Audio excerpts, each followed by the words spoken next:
We're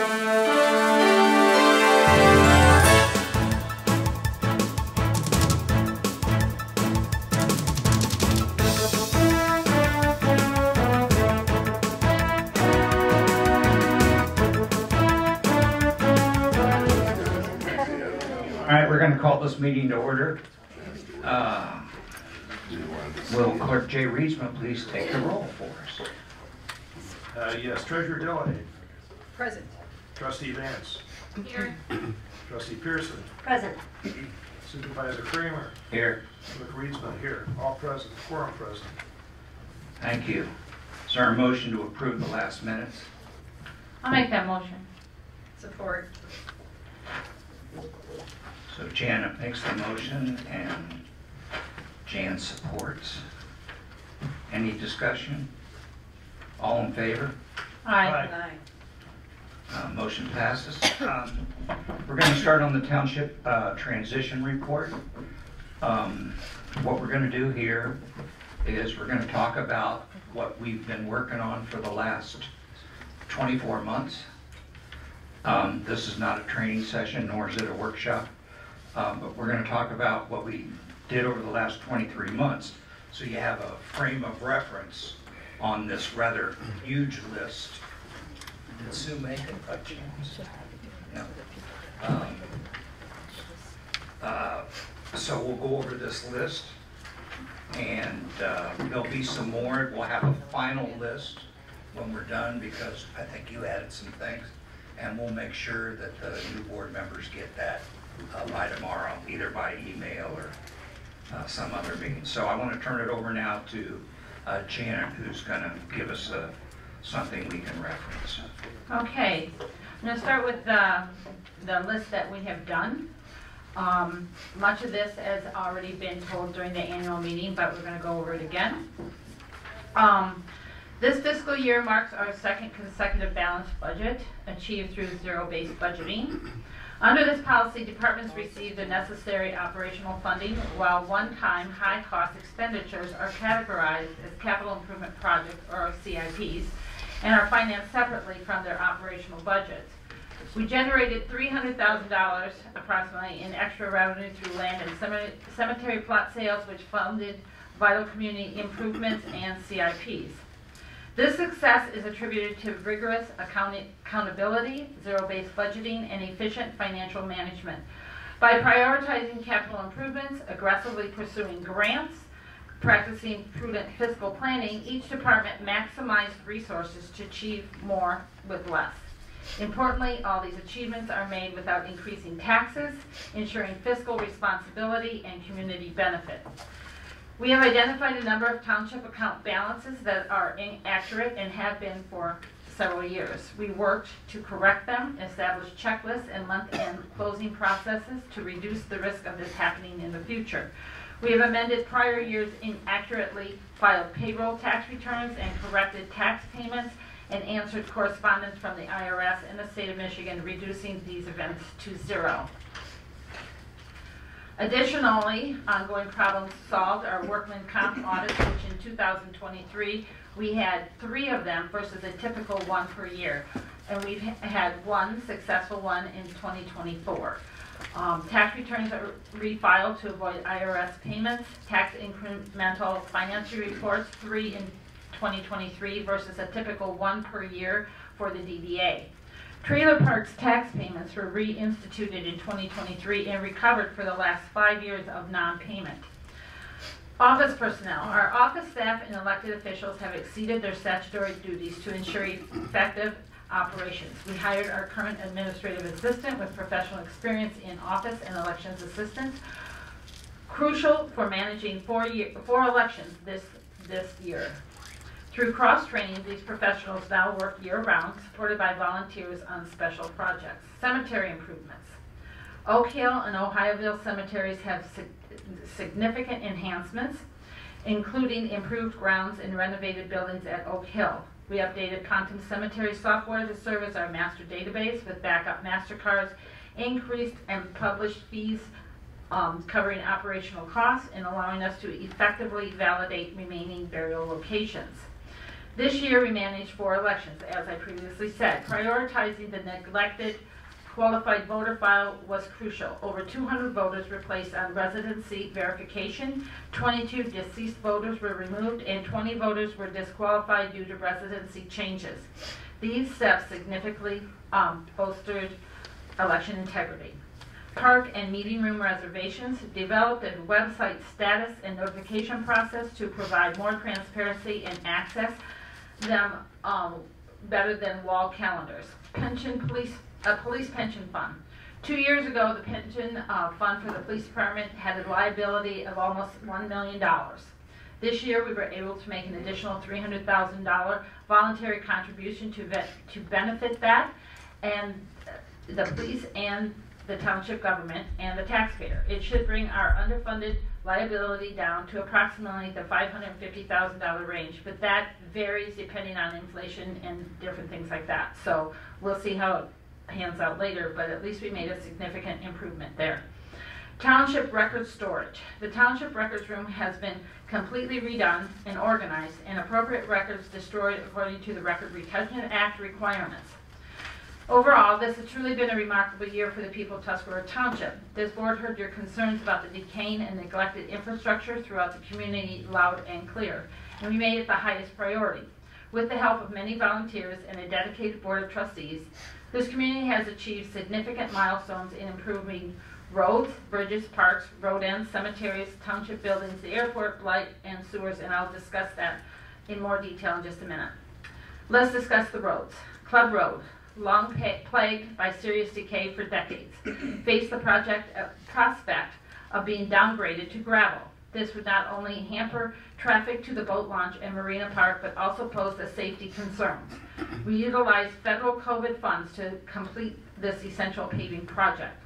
Navani Road has recently been paved, benefiting users of the boat launch and enhancing the quality of life for residents by eliminating dust and potholes. Gravel and brining have been applied to the unimproved roads township-wide, addressing washouts, potholes, and unsafe conditions. The township has provided the road commission with much-needed funds for gravel and repairs. Brining these roads helps control the dust, a significant issue for residents who happen to live on these roads. Bridges. The bridge on Straits Highway has some minor issues underneath, including peeling concrete, wall paint, that not only looks unsightly, but exposes the structure to salt and road debris. The County Road Commission has generously provided the necessary paint, and Supervisor Kramer and his grandson Blake have already started scraping, but painting will need to be done at a later date. River steps. Completion of the steps from River Street to Indian River is a significant achievement. While initial cost estimates were far off, ensuring safe access was paramount given the dangers posed by the deteriorating previous steps. The new steps are safe and ADA compliant until the washout happened, and I'll talk about that in a few minutes. Parks. Cooperation Park has many improvements thanks to a county grant. Volunteers and employees have been hard at work renovating the concession stand, bathrooms, and bleachers. Gravel has been laid on the driveways with more planned. The township's acquisition of a new dump-style truck promises long-term utility for our employees. Marina Park has had extensive gravel placement to reinforce parking areas, enhancing usability during wet weather and improving overall parking conditions. Last fall, a dedicated group of citizens came together to beautify the Township Hall, river steps, Marina Park, boat dock, and boat launch areas evident this spring with the blooming daffodils and tulips across the township. Over 2,000 daffodils were planted last year with many more planned for this year as well. Hideaway Park. Gravel was added to correct the mud and washout issues on the driveway, and a parkside grill has been installed, making the park more accessible and enhancing its usability and atmosphere. Devo Beach Park. The wall between the beach and the grassy area has been extended, coupled with the ongoing exceptional maintenance efforts by the park's employees and commission, ensures the park remains pristine. Efforts are underway to secure a DNR grant for the new restrooms, crucial when the sewer system is finished. Road ends. Access to our waterways via road ends is crucial for our citizens to enjoy the lakes, rivers, and streams. Over the years, many road ends have been abolished, and others have become overgrown and neglected, making public access nearly impossible. These road ends, as their name suggests, mark the termination points of roads, and they belong to the public, not adjacent property owners. While they are publicly owned and maintained by the county, maintenance has not been a priority for the Road Commission, but thanks to many voices throughout the township, we have collaborated with the Road Commission to prioritize the maintenance improvement of these road ends. With the dedicated support of volunteers and the County Road Commission, we have identified several neglected road ends for restoration, making them accessible and usable once again for the entire community. The effort underscores our commitment to enhancing public access to our natural water resources and ensuring these valuable assets are enjoyed by all. Cemeteries. Significant progress has been made at Oak Hill Cemetery with completed refurbishment of the building and foundation fortification funded by a blight grant. Tree trimming has enhanced the aesthetics with diseased or problematic trees removed. While Ohioville Cemetery requires some more minor attention, overall, cemetery conditions have vastly improved thanks to the diligent efforts of our maintenance crew. Township buildings and properties. A $200,000 grant facilitated much-needed repairs to the township building and properties. Foundation repairs are underway on the south side with collaboration from the library, police department, and township supervisors to secure the necessary grant funding. The board successfully sold property in Commerce Park, which had been on the market for many years, along with the township-owned properties that were not in use. The revenue generated from these sales have been instrumental in funding infrastructure and CIP projects, like I said before. Housing and economic development. The shortage of middle-income housing is a significant challenge in our community, affecting professionals like teachers, nurses, and small business owners who struggle to find suitable housing options. This issue often forces families to relocate, disrupting community stability and cohesion. To address this pressing need, a developer has purchased land in Commerce Park with plans to construct housing specifically tailored to middle-income professionals. This initiative aims to retain local talent, foster community growth, and provide housing solutions that align with the needs of our residents. Furthermore, Tuscarora Township established a municipal parking lot in a strategic location along the trail and Martha Street North. This area is conveniently situated near the downtown shopping district, making an ideal location for a public parking facility. Preliminary engineering plans have already been developed, and enhancing parking infrastructure not only supports local businesses by improving accessibility, but also enhances the overall convenience for residents and visitors alike, especially the small businesses in the downtown area. These initiatives highlight our commitment to tackling critical housing shortages and enhancing infrastructure within Tuscarora Township. By addressing these challenges, we aim to create a sustainable and vibrant community that meets the needs of current and future residents for years to come. So let's talk about the airport. Volunteer hangar owners have been instrumental in maintaining and improving airport facilities, often donating equipment and labor. We hired a company to do the crack sealing, and some of the airport volunteers, and with Supervisor Kramer, rolled up their sleeves and got the line painting done, ensuring compliance with MDOT aeronautics standards and securing funds for future airport improvements from timber sales. Just a second. Yes. It was all Mark Markowitz. Raise your hand. Airport. Mark's the man. Yeah, He really is. yeah. Thank you for saving our airport. Blight enforcement continues to target trash and unregistered vehicles in overgrown properties like those on Parkey and King Roads. Removal of 2 mobile homes on Frontenac has mitigated blight issues at no cost to taxpayers. Community Dump Day, initiated last year due to public demand, and has returned this last August, offering free disposal services to residents. Broadband expansion efforts supported by various community entities and the Tuscarora Township Board are underway across Morgan County, including underserved areas in Tuscarora Township. The new VA clinic is operational, benefiting many local veterans and the broader community. Additionally, Pat and Gary's Party Store has made significant contribution to our local economy and the community vibrancy, and their new building looks wonderful. Big B Coffee is finally operational. A new laundry facility is underway, which is a much needed service for our community. The Township Board meetings are now being broadcast live on YouTube for increased transparency and community engagement. For more information, please visit our website. Downtown Commercial Rehab District. Efforts are underway to establish this district, which we actually have already. It's from river to river, and is essential for securing MEDC grants and loans to support local small businesses and improvements. These initiatives demonstrate our commitment to enhancing our downtown area without increasing taxes. Anyway, moving on. We are in the process of fulfilling the most important citizen-driven project in the history of Tuscarora Township. Years ago, during the first sewer project in the commercial district, a board member at that time said she would never do another sewer project, ever. Well, we're not doing one, we're not doing two, we're not doing three, we're actually doing 4 sewer projects, including phase 1, phase 2, phase 3, and the Eagle-funded plant upgrade. This project is estimated to be approximately between $15 and $16 million investment and would not be possible without the numerous funding sources we were able to obtain. Fireworks. July 4th is the community parade, and because of that, we also had our fireworks on Friday, July 5th. It was the most spectacular show we've ever had, thanks to many community donations. And this is an important event, not only for our community, but for our country, as it is the event that brings everyone together for one purpose, to be thankful for our country and to honor those who have preserved our freedoms. Okay, so those are basically the accomplishments. Does anybody on the board have any more they'd like to throw in there? I think we need to mention the policy book. Oh yes, the policy. Because if you go back in the old minutes book downstairs, there was reference where the board tried to establish one in 1995.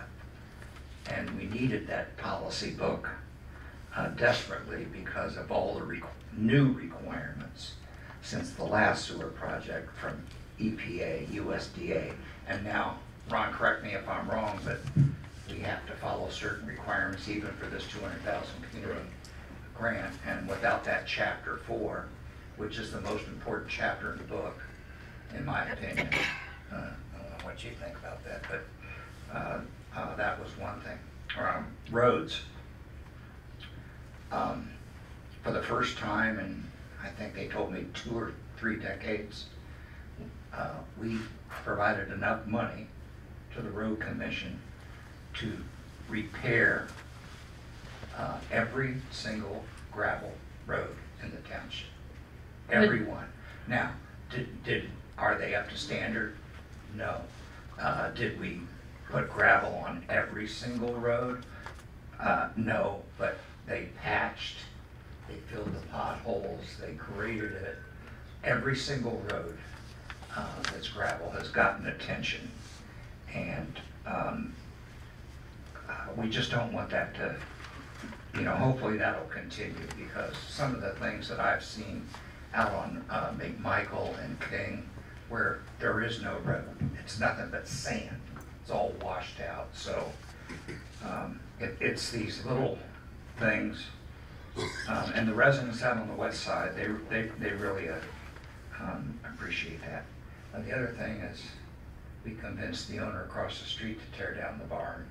Oh yeah. And the lumber yards. Yeah, the lumber yards. And the last thing is what I really like is you can go on the website and you get a full picture of what's going on. Every month we post everything. You can see all the warts, you can see all the mistakes, and despite all the upheaval, I think it's been worth it, because this is the way, in my opinion, government needs to act. But I can't, I'm sure there's other things, but. I could add a couple. Yes, please. Okay, so as of today, Turn it on. it was on. Is that better? Yeah. Mm-hmm. The DDA has a complete trial balance. The auditors will not be creating a financial statement for the DDA anymore. It's all there. It took several days, but it's done now. The UIA audit, that is a comprehensive audit where an agent from unemployment is directed by the IRS to go through all of the employee-related and subcontractor-related transactions to make sure people are being classified correctly. There was a very minor adjustment to include police department uniforms as part of reportable wages for UIA. That does not result in a change in taxes, but it does result in some changes to payroll codes and future reporting, particularly in the first quarter of 2025. We extended hours in the office. I remember distinctly several people complaining during the last major election about the office closing at 2 o'clock and not being open on Friday. That does not exist anymore, and I enjoy the later hours, and I have enjoyed talking to people beyond those hours in evenings and on Saturdays. Miscellaneous billing module was added. In the past, we frequently created invoices that didn't exist in the accounting system, particularly for people who were renting the hangars, renting the land for the hangars, those airport leases, and a number of other miscellaneous things that come up. They now exist in a system where we can follow up and collect on those. I am sure that particularly with the trailer park, without that module, those things would get missed. There was one more thing, but I can't. And I think we've gotten a good start on going through the utility billing accounts and trying to develop a process to make sure that as the assessor works and changes parcels, whether they get split or combined or dropped off the rolls, that we note that and have a record of why that happened and when we expect it to go back online, for example. Jay? I can't think of anything right now. Other than getting through 4 elections. Yeah, we're just trying to get through the last election. We're almost there. Yeah. I'll talk about it on the board. He's too bashful. I think he's brain dead from Tuesday. I will be. I just wanted to bring up about the flowers. Jay's greatest strength is the processes, especially for payment of bills. I mean, I hope the auditor recognizes your efforts and Chan's efforts. And Chris's efforts. And Chris's efforts on the flow. But since you asked, I'll use this opportunity just to mention this 4th election. While we're still trying to rustle through some adjustments to the numbers, and we'll get there. It's not. It's just extra work. We had a great, I think, election, and I want to commend all the people that were volunteering for the election inspectors. And I'm going to go through their names. Amy Grandy, who was our chair, Penny Pazano, who was my deputy clerk, Jim and Vicki Bowers, Daryl and Jenny Davis, Molly Cooley, Carol and Don Westerhoff, Rebecca Bell, Vicki Forster, Ron Oldenwall, all played key roles in making sure we could get things developed out properly. We had 2,250 voters for this past election. Wow. 880 at the poll, and that's plus or minus 1. I forget the actual number, but it was like 879. 1,001 absentee ballots, 379 people took advantage of going to the early voting in Sheboygan, which was pretty much a godsend for those that did come to the polls. We had, so that adds up to about 2,250 voters. We did have some changes in how we operated, trying to streamline things, make sure the people that were taking the person's application, giving them a ballot, and getting them, set up with the tables. We moved the greeter out to the vestibule, and we put a bunch of applications out there so people could get started on that. We tried to answer any questions they might have. We tried to alert them to the different things on the ballot, such as you want to vote both sides of the ballot. And we'd isolate special issues, people that needed to register, for instance. They didn't have to come through the line and disrupt things here. We simply took them into my office. And then we put chairs out there as well, which I believe were welcome to a number of people that did wait. And we did have, it was totally unusual. The last election, I remember in 20, and I would imagine 22 was similar, or 20 was similar.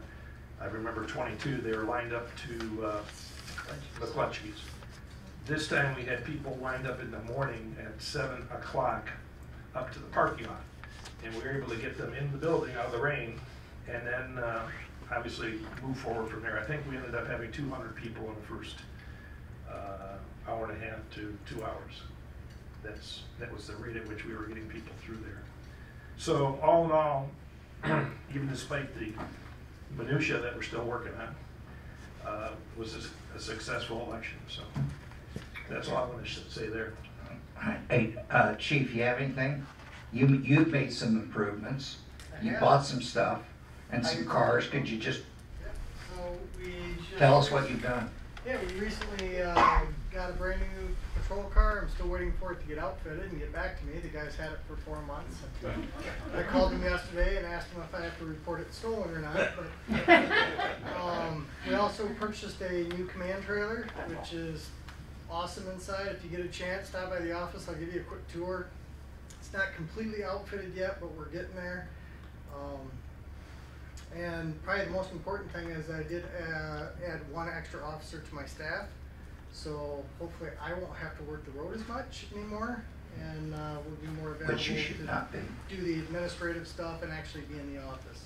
Could you talk about, I thought at first, command trailer, I mean, what is this? The first division or something? But you explained to me why that's important. Could you explain to the board why it's important? So a lot of times, especially in the inclement weather, we'll get dispatched to a scene where we're going to be there.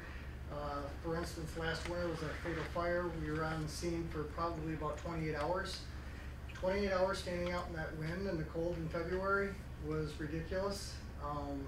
At about hour 14, the Michigan State Police actually brought a command trailer for us to use. But the fire department, the firemen used it too, correct? So yes, so anytime we have a massive fire too, it's got heat, air conditioning, there's going to be a big cooler in there for water. It'll have 800 megahertz radio for communication. First aid. Yeah, first aid kits, all that stuff. So anytime we have a major fire too, we'll actually haul that out and set it up for the fire department to use so they can get out of the elements in the wintertime, get in the trailer, warm up, be able to take their heavy equipment off and kind of relax a little bit and actually get some warmth back in those fingers. So I just wanted to thank you, and I'm sure I speak for the rest of the board, on your excellent financial management skills. Paying down that debt was, we just asked you to do it and you made it happen. I don't know how you made it happen. we're getting there. But I'm very impressed. I didn't think it would go down this fast, especially during that time when we had a negative stock market. So hats off to you. Well, let's hope it turns around. And Yeah. Today was a good day. Today was Yes, a it good was. Good day. And yesterday. Yes. Ron, do you have anything? You made a lot of improvements. I can give you a really brief synopsis on the building grant and where we are. So $200,000 grant with a $17,500 expectation of contribution from the township that can be in-kind labor. We have already completed a number, and some of this is repetitive, I apologize, I'll be brief. Some of this is already completed. So gutters, already completed. Basement waterproofing, already completed, just waiting for the electrical to be installed, and the people are here giving us bids. We had 2 people here today. Parking lot lighting, already completed. Engineering study for the basement, already completed.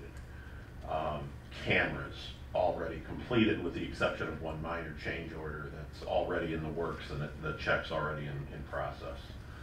What am I forgetting, Gordon? Server. Phone system was not part of the grant, but that was, we did upgrade that by necessity when, in summer of '23 that was done, because the existing system was end of life. You couldn't have maintained it even if you wanted to. So we did see a savings because we got rid of the $40 per month per line charge from Spectrum, went to a VoIP system that runs through the internet connection, so we are saving money on that. Much more advanced system. What else? Server. The server. The server, yeah. So again, forced change. The server would have been, we could have stretched it till 2026 from a software standpoint. Had a hardware crash a couple of months ago. was forced to replace a server, was using a borrowed server from our IT provider. The borrowed server crashed once, had to be replaced. So we have a brand new state-of-the-art server. The cost for both the hardware and the switchover was about $3,000 less than what we were originally told. That money was able to be put into the building grant. It is here on site. The transition is not completely done. It's about 75% done. The old server is running virtually on the new server, and there's some BS&A stuff to still get done. But Fire suppression, HVAC. fire alarm system, bidding process is done, contract is awarded. I just sent an email today, hey, when does the work start? Can you talk about this place being a fire trap?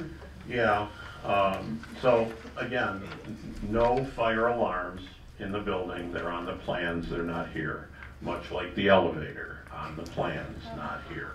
I have no idea what went on in 93, 94. You know, there's no one to ask. Everybody involved in those projects is deceased. So we bid out a full fire system. Now, suppression I'm a little uncomfortable with. It's more fire monitoring, fire alarm. It was complicated because this is a complex building. There's 3 distinct agencies here. There are different classes of buildings. So, for instance, this room, because of the occupancy, is considered a Class A room. The rest of the building downstairs, our offices, considered Class B. The requirements are different. The more population, the more rated people can be in the area, the more stringent that becomes. Bottom line, we rated the whole building as Class A. So the price of the fire alarm went up dramatically, almost doubled actually. Plus you gotta add in prevailing wage with that. So the Davis-Bacon Act that the feds require and the state also requires that the contractors pay prevailing wage. So end of the day, $29,000 fire alarm is gonna end up costing us about $47,000. That is lights and sirens in every room. It's ADA compliant, so the deaf have strobe lights for the alarms, and that is Class A in every room in the building. So that installation starts, I would say, within 2 weeks. And paid for by the grant. And paid for by the grant, yes. Chris and Dan, I know you've made a lot of improvements. Can you just give us the highlights if you have any? Well, we had to work with the auditors and actually get the book work that's never been here. They've been keeping their own set of books here because apparently we weren't able to do it here. Jan uploaded part of it today. Dan, I know, is still working on one of them. That's one of the big improvements. Why you didn't have books here, I don't know. Why your auditing firm was keeping them, I don't know. But that's one of the big things we've run into. And Dan, I know you gave us a big report the last time, but could you just give us the highlights on everything you've corrected? Or just general highlights? Well, basically, give a lot of credit to Chris. I was here for to assist her in the main objective was to get a baseline where we can rely on the books for a start. And so we're almost there. And it's Chris and our treasurer there, they worked very hard to get the books in order, and not just in order, but to have support. In other words, you got numbers on a piece of paper, but at least there's something supporting it now. You can at least take a look at it and see what makes up that information. And like Chris said, why the auditors were keeping their own set of books, we don't know, but that is now on here. So we got one set of books, not 2. So it's in a good shape going forward. Great. Go ahead. I overlooked one person. I don't have any of this written down. I was just trying to go back to my memory here, but we'll save the best for last. Katie Shepperly was also an inspector. She's, I believe, 18 years old, maybe 19 now, but homeschooled, an outstanding musician.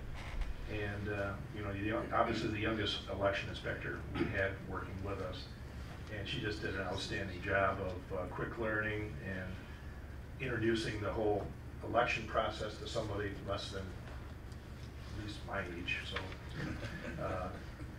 I'll leave it at that. But she did a great job. So that rounds out all the people that we have working. Okay, so if there's nothing further. Does we'll- Kim, wait a minute, Kim, do you have anything? I was just gonna mention, about the flowers, the many volunteers that got together and, planted all the bulbs in the community. Cleaned up the road ends. Yeah, the road ends were mentioned, but, in various parks, in the parks, they put, in other prominent places in the community where you drive by, they can see, the flowers, so they're bulbs, so they'll come up every year. So, in the past 2 years, we planted 3,500 bulbs. Doug really went to town. Yeah, he planted some. And planted 1,000 for us at least, recently, Just this year?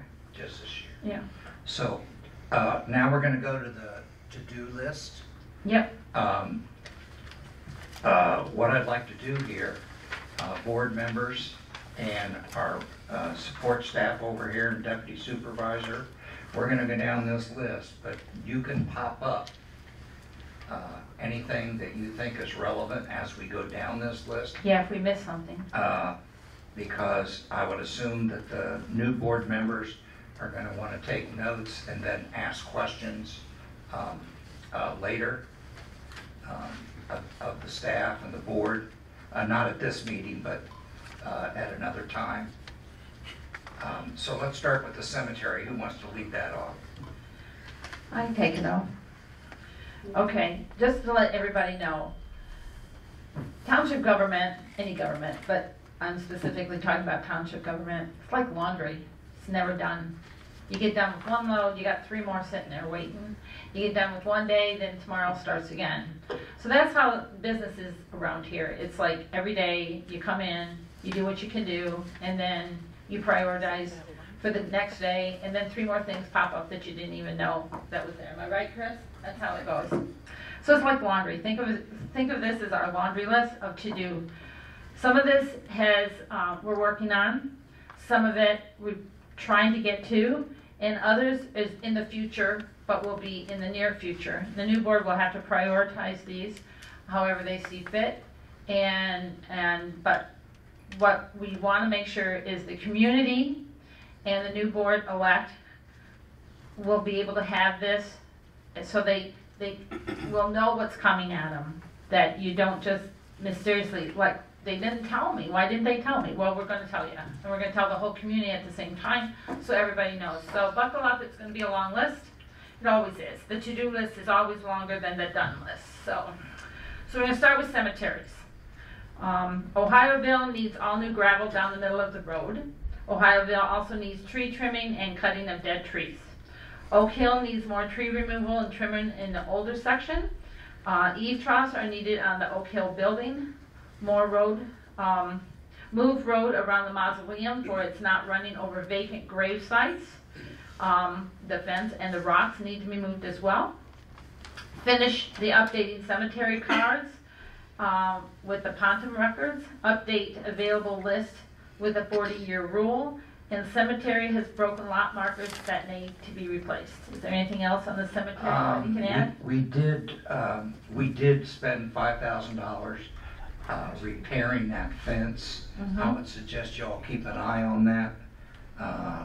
We did not replace anything. We had it straightened up from the beginning to the end. I think they did a great A job. lot of that is from like when the road commissioner are plowing the roads and stuff like that, and they don't see it all, and it gets the snow gets pushed into it and they get moved around a little bit. So a lot of it's Yeah, on so that. that's going to need continuous attention. Did the golf course replace the fence? No, not that I know. The wooden fence? Yes. I don't think so. I didn't see that needed to be repaired. It may. It was it may have been repaired Okay. without, I haven't been there in several months. So. Okay. All right, so we'll move on to sewers and water. The operations contract with Mead and Hunt. We have 2 contracts that we approved last December or January. One was just to run the plant, and the second contract was new.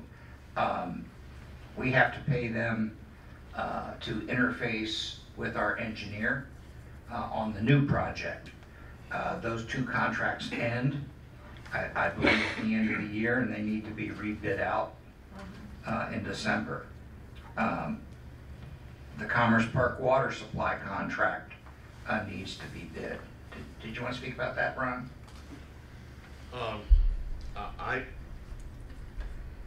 I'll interject a little personal belief here. My personal belief, not speaking for the board, is that we need a water ordinance as well as the sewer ordinance, or you modify the sewer ordinance to include water. It's perfectly legal and compliant with only one user, but I would feel much better with an ordinance. There's nothing, and ultimately, the health department holds the key to that, and if they're happy, then everybody else should be happy. But I really think that needs to be defined, and the sewer ordinance probably needs some updating as well. Yeah. So in terms of the REU assignment. Yeah, when people complain about REUs and you charge them too much, you charged them not enough. We have a criteria sheet. The new board's welcome to change it any way they want. Commerce Park needs to have all the water and sewer lines marked. So you go out there right now, and you can't even call them this dig because there's no contract with them for Commerce Park.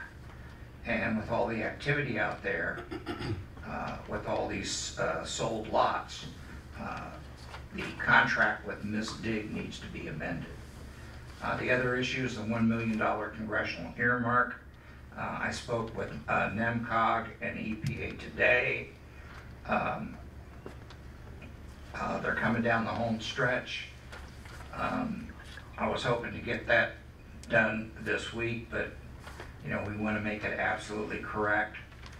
So it's going to be a little while longer, but I'm positive it'll be successful. And this is this is really, really important. We need that $1 million not only to expand the plant to help to be ready for phase 3, but we need to get additional contingency funding, because right now the township has put in well over 200,000, I believe. That we are having to provide for contingency. So if we get that $1 million, that 200,000 can be taken and given back to the township where it belongs. You can see on the form here about re-adding storage and chemicals at the plant because we had to cut it down. We want to bring it back up to standard. So, and the storage of those chemicals is so important, so we need the building to go back to the original design. Additionally, there should be money left over even after that for phase 3 engineering, which is north of the Indian River Bridge. And you all can pop in here if I miss something. I think you already mentioned that we need design processes for collection and handling of past due sewer bills. I would consider that done. That's been documented. There was a process here when I got here. It was the documentation that was missing. Okay, good. REU and O&M issues for recently vacated lots, and determine refunds, if any, and issue refunds applied for and approved by the board. We have approved some, or one, I believe. No, two. Two. Yeah, but we haven't refunded them yet, and we may not get to it. I want to, before we leave office, EGLE sewer grant is 100% reimbursable. You can find all those documents on the shared drive. Also with the bathrooms for DeVoe Beach, we should have a decision from the DNR on the grant we applied for. We should have that in December, a decision, yes or no. If not, I found another grant that can work. Don't know if you have time to do it or not, but there's a Michigan Department of Agriculture Rural Development Grant up to $100,000. So if those bathrooms cost us $130,000 or $140,000, we could get $100,000 out of that grant. It's the same grant program that paid for the boat docks. Let's see. Oh, here's one. Oh, I just want to make it clear. This list is not telling anybody what to do. This is just telling you where we are, where we were headed. What you do is, when you take office, is your business. Right. We have talked many times as previous boards about a DPW cost center in the general fund or the enterprise fund or both. And frankly, I believe all the maintenance people should all be working under that DPW. So right now, the township shares manpower with the parks, and it works. But in this case, it's going to be so dedicated to sewers. I personally would flip-flop that, and I would have a DPW and have them all work under that cost center, and you share those resources with the parks. Because according to everything we've learned through this process and from other communities, they have one DPW, and let's say you got one guy, he does parks and sewers, especially during the winter when there's no grass to cut, when maintenance is really required on these pumps. We can save, the township can save money by consolidating that effort. It just doesn't make sense to have it separate once those come. And I'm not talking about 2025 necessarily, but we do know from our engineer and some of the other folks we're talking to, when phase 1 and 2 is done and operational, you're looking at 4 to 5 employees just for the sewer system. Bob, before you move off sewers, Yeah. so something you said, and Chris, I forgot this, it's got to go on the list. There currently is no requirement for any kind of security system or cameras at the processing plant. I believe that's coming. I think it will be mandated eventually. Good point. We were notified by the Michigan State Police Emergency Management Division that they expect FEMA funding for 2025. They wanted a wish list. So their wish list, our wish list, was a generator for this building at $100,000. That was submitted. Now it's not, the money's not there yet. It's just a wish list, okay? But that was submitted. A couple months later, they come back to us and said, well, we didn't have as much response as we'd hoped. What else you got? So we went back to them with and again, emergency management, very all-encompassing, flood waters, shelter in place. It's a very long list. So we added to that list seawall replacement for Marina Park and cameras and security system for the processing plant. So you may get a call somewhere in early 2025, hey, there's funding available, and where's your formal grant application? So thank you. Okay, and then Jan, did you want to talk about number 10? Okay, Jan. Jan, yep, go ahead. Yeah, even though I haven't totally untangled the accounting for the utilities, it appears that it is not a sustainable fund at its current structure. So one of the things that's in play is what is the actual cost per unit of sewage that is processed by the plant. Part of that answer will be charging the state park based on actual usage. Their contract is up next year, so that's a minor part of the problem. I do hope that as we add more people to the system, as I've said about a number of things here, you can either ask the people that are currently involved to pay more, or you can get more people involved so that the load can be spread across more people. It concerns me when we're sending out messages that tamp down development here. I know we all like the quiet little community, but it's not sustainable.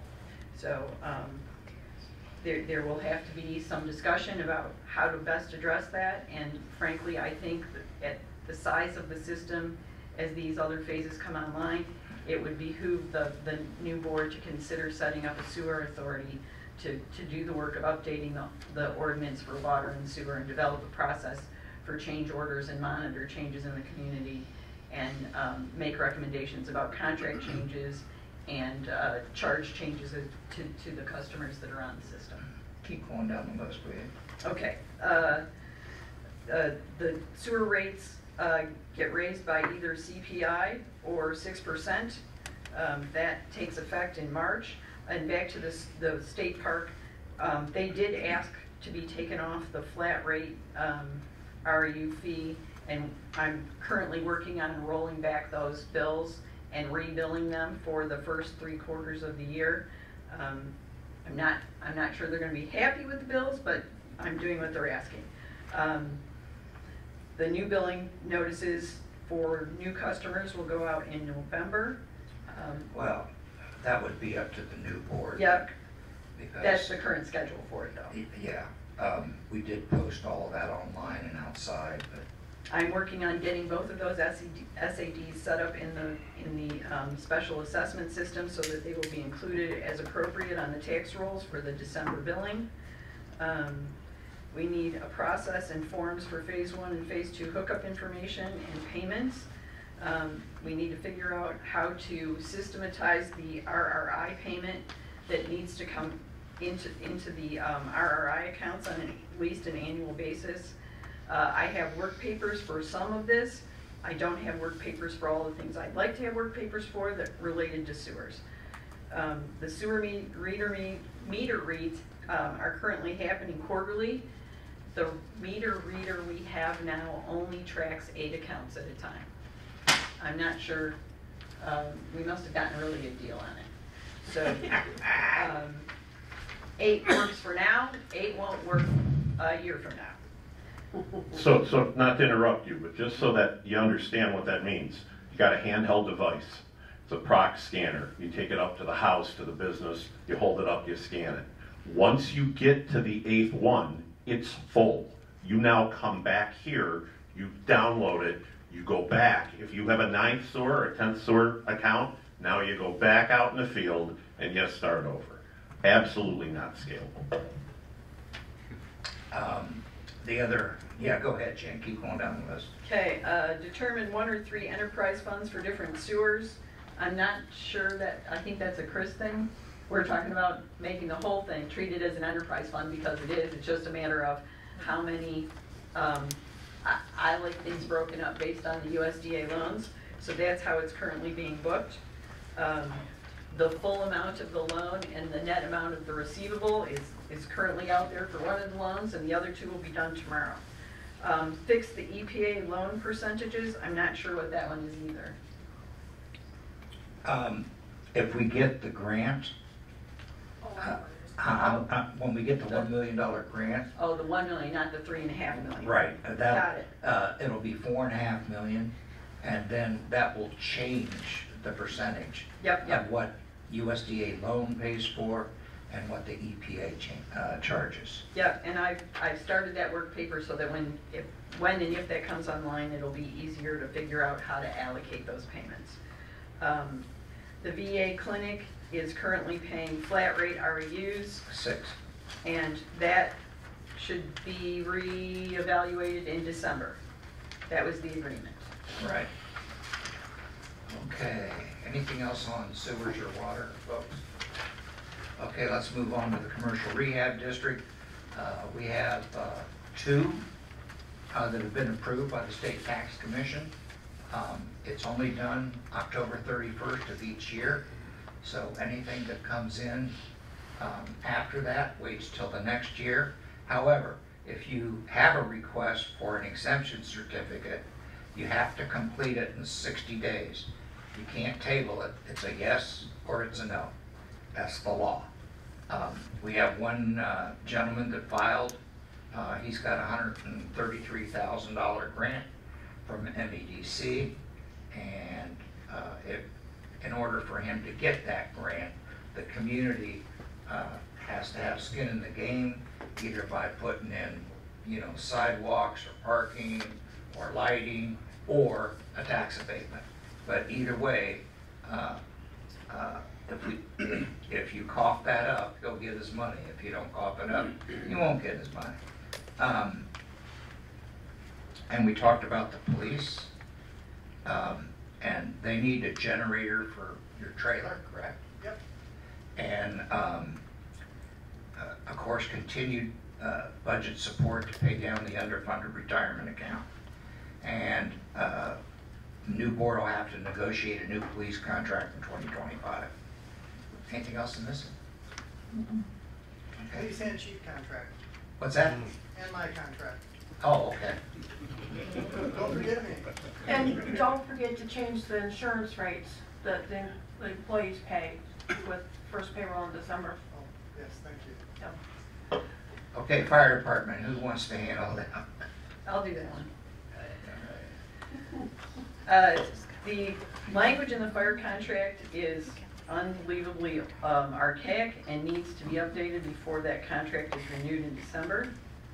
The fire taxes, the collections on those taxes, we pay that after we collect the tax, and that represents services rendered for the prior year. We did not make as much progress as I would have liked to find a way to get them caught up. Supporting the township in a form of a fire authority with civilian oversight and public audits would be great. My recommendation would be to do something like being done a little bit south of here, where every board that township serves has a member of its township board on the fire authority. And what was the other thing that I had? Nope, that's there. And the township should be listed as an additional insured on the fire department's insurance policy. And that way, in the event of a claim or cancellation or change in policy, that the township would also be notified of those changes. That was quick. Okay, the river steps, Chris, you'll have to help me with this. We filed a claim after the river steps were damaged because of the construction next door. Never heard back from them, so we got on that. This week we finally have an adjuster already, an investigator. So even though, God bless Doug, he's out hunting, but he sent me all the pictures and all the information to send. So I thought that was pretty cool. And he hadn't got a deer yet. He just set up camp, so maybe tomorrow. But you've got to follow up on that claim. Now, the in-between people, I love them. They're great. They're wonderful. And they promised that they're going to fix the steps. That don't work. Okay, this is government, not, you're a family member. So we have to file a claim to make sure it's on the books, so we can move those repairs forward. I do want to caution the new board that this is from Doug, not from me, but and the engineering report actually, just because a certain section of a sidewalk is cracked and another one is not, those other ones that are not have been tilted like so, right? They gotta come out of there, right? And I'm telling you, if they wanna use plastic injection, that's one way to do it, but I wouldn't let them do that unless our engineering firm says it's okay. It's a very common practice in Florida with all the shifting and stuff. But Doug's concerned about it. I would just follow the advice of the engineer. So we opened the claim. I'm gonna they've asked for more information. I'll send that tomorrow. They'll start working with the adjacent landowner at the in-between. And hopefully by the spring, they're gonna grind it up and report. Roads and bridges. We already talked about the gravel roads. Like I said, we provided $25,000 before July 1st, the end of the fiscal year, and $25,000 after. I know that sounds like a lot of money, but we probably got $250,000 worth of work out of that. What do you say, Janet? Oh, yeah. Because they only charge us for the gravel, they don't charge us to haul it, they don't charge us for the equipment, they don't charge us to spread it, they don't charge us for the labor, they don't charge us for the design work. All we do is buy raw gravel, and you just can't beat it. I'm especially concerned about the northeast corner of the township out where you live, and Grandview Beach area. We did get to it, but not enough. You can't, maintenance is an ongoing thing. We all know that. You just can't, say, oh, okay, well, we spent enough. Come back and see me in 10 years. We're going back to $6,000 a year. It just doesn't work, especially when you're brining twice a year, right, Jay? Yeah, and relative to brining, you really need to put in play a 2 to 4 week order ahead of when you want the brining to occur, especially for the first. Or you won't get it. Well, you won't get it when you need it. In other words, you'll get it, but there'll be all sorts of dust. So if you want to shoot for the mid of May, let's say, you really need to have orders in by the 3rd week in April. And remember too, we have a great relationship with the road commission right now. Matt Hall has been over the top. Incredible. Over the top cooperative. And proactive, coming up with ideas, and so have the road commissioners. So the matching money for that stuff is competitive. And the more that you put in, the more of their slice you get. It's competitive in that there's only so much to go around. And there's been this little informal kind of thing between us and Mullet, where, Laz, the supervisor from Mullet, he's trying to outspend us. But the more money that we put in, the more we get back, and it's a $25,000 match. We've got to put the 25 in. And it's only limited by the number of projects, the number of funds that they have available. But for the past year, we were #1. Laz is trying his best to beat us out for next year, but the more you spend, the more you get back in return. Some other things that concern me is, what's that road off Rental Express, Wobbin? Yeah. Yeah. Wobbin is always a problem. That needs more attention. It's got a lot of marrow. Yeah. And it moves around a lot. Maca Vista is a problem. Fisher Trail or Fisher Woods, I think. Yeah. So, part of the problem is you can't brine sand. That doesn't do any good. You got to have the gravel there. So, but again, that's up to the new board.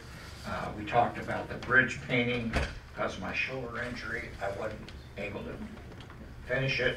But we know the special kind of paint. I'm going to give it to Doug, and it's industrial strength stuff. Road end cleanup, we started on that, did fairly well. The permits are in place if you want to continue that. We still need, I know we've done it, but Parks Commission needs to consider additional gravel, which is not part of the 50 grand, for Co-op Park, Lower Marina Park, Hideaway Park, and other roads prior to brining. So after we did, for example, this is a good example, the Lower Marina Park, right? They did a great job, but by the end of the summer, it needed touch-up. Yeah, it sinks. Yeah. It sinks with use. Yeah, like another $2,000 worth of touch-up. Marrow's part of the problem, but not all of the problem. You just gotta keep on it until we get that base where we need to have it. I would remind that downtown parking, striping, and bump out needs paint, may need painting next year, especially down by the fish where they wear it out. And what really needs attention, and we have a machine to do that, DeVoe Beach parking lot needs striping. Other than the ones I did by hand for the handicap areas, all the white stripes are non-existent anymore. And also the county was required to do a lot of things on that recycling center. And you know, we're on our 3rd year since they promised these things. They did get the concrete in there. They did get the fence in, but they are supposed to put cameras at the recycling center to try and catch all these people that are dumping garbage in there and styrofoam. So I would stay on them about that. They're easy to work with, but slow to institute. Fireworks. Janet, you were the head of that. Yeah, I'll take that. You want to explain that? Yep, we had a really good relationship with Great Lakes Fireworks. They've sold. The new people want a larger, minimal. It was sold. Yeah, it was sold. So the new owners want a larger show promised. Okay, so what we did in previous years is the minimal amount that we would budget lately has been $15,000 for the minimal. Right. And then we would add donations to that. We ended up with close to $40,000 this last year with all the donations. And so we kept them informed of how much we were coming in so they could plan accordingly as the donations came in. The new owners don't want to do that way, and their minimal amount has increased. I'm not sure how much, but it has increased. We only put in $15,000 for this budget to cover that for this next summer. By law, we cannot commit the new board to do more than $15,000. And so what you need to do, I guess, is you have to bid out the contract and set the date and decide how much y'all want to put towards that for the new fireworks. When we were working with Great Lakes Fireworks, they were under the old owners. They signed the $15,000 contract, and they said you can go up incrementally right up to Like 2 weeks before. 2 weeks before, Mhm. and that's how we were able to get all those beautiful things that. Even the water fireworks and all the that water stuff. fireworks, Yeah, it's you know. awesome. And we also use that for additional police officers. Can you speak to that? How did it go, Chief? Oh, well, The- very well. Yeah. So we had, I had asked for 3, they only gave me 1 extra deputy. But really, as far as parking goes, was probably one of our best years. We had a little bit of a problem on one of the side streets, runs north and south, next to DeVoe Beach, but other than that, it was a pretty smooth night. Good. A lot better than what it has been in the past. Good. Okay, assessing, just, you know, we still need to continue to update the assessing rolls.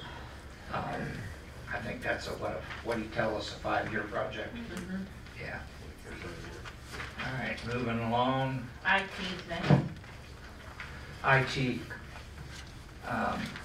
Go ahead. Well, I'll take some of this.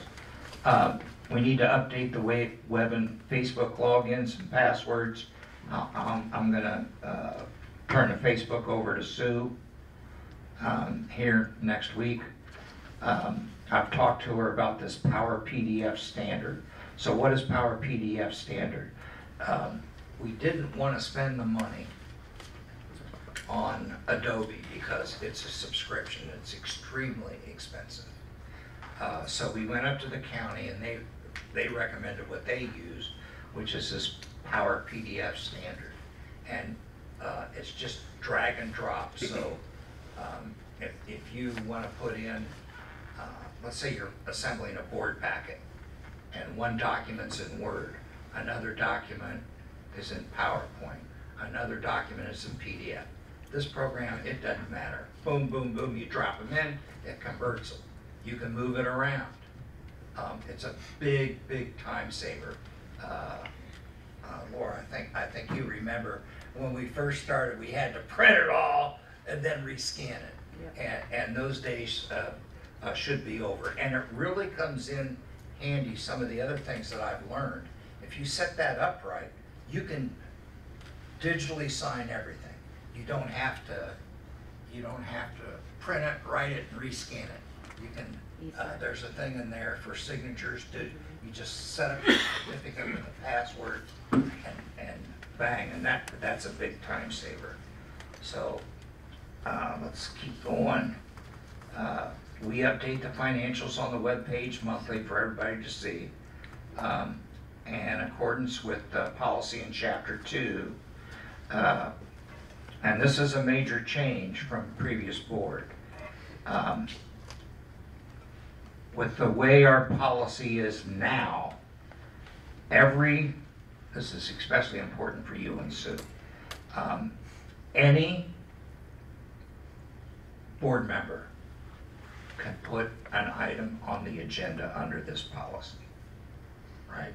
Now, yes, it's the supervisor's statutory duty to do the agenda, but we've extended that to make sure that if you have an issue, or Sue has an issue, or anyone else has an issue, they can put it out there.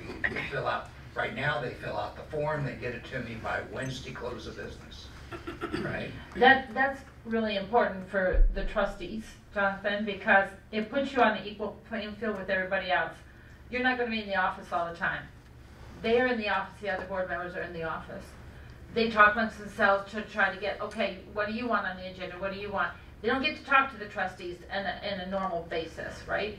So all you have to do, as the policy is now, is submit what you want, and it goes on to. Because there might be something that somebody called you about that you want to have even a discussion about, whatever, it goes on the agenda, and it can't be like put off or anything like that. You get to put it on. And it puts everybody on this board on an equal playing field. It gets their items on the agenda so it can be discussed and voted on.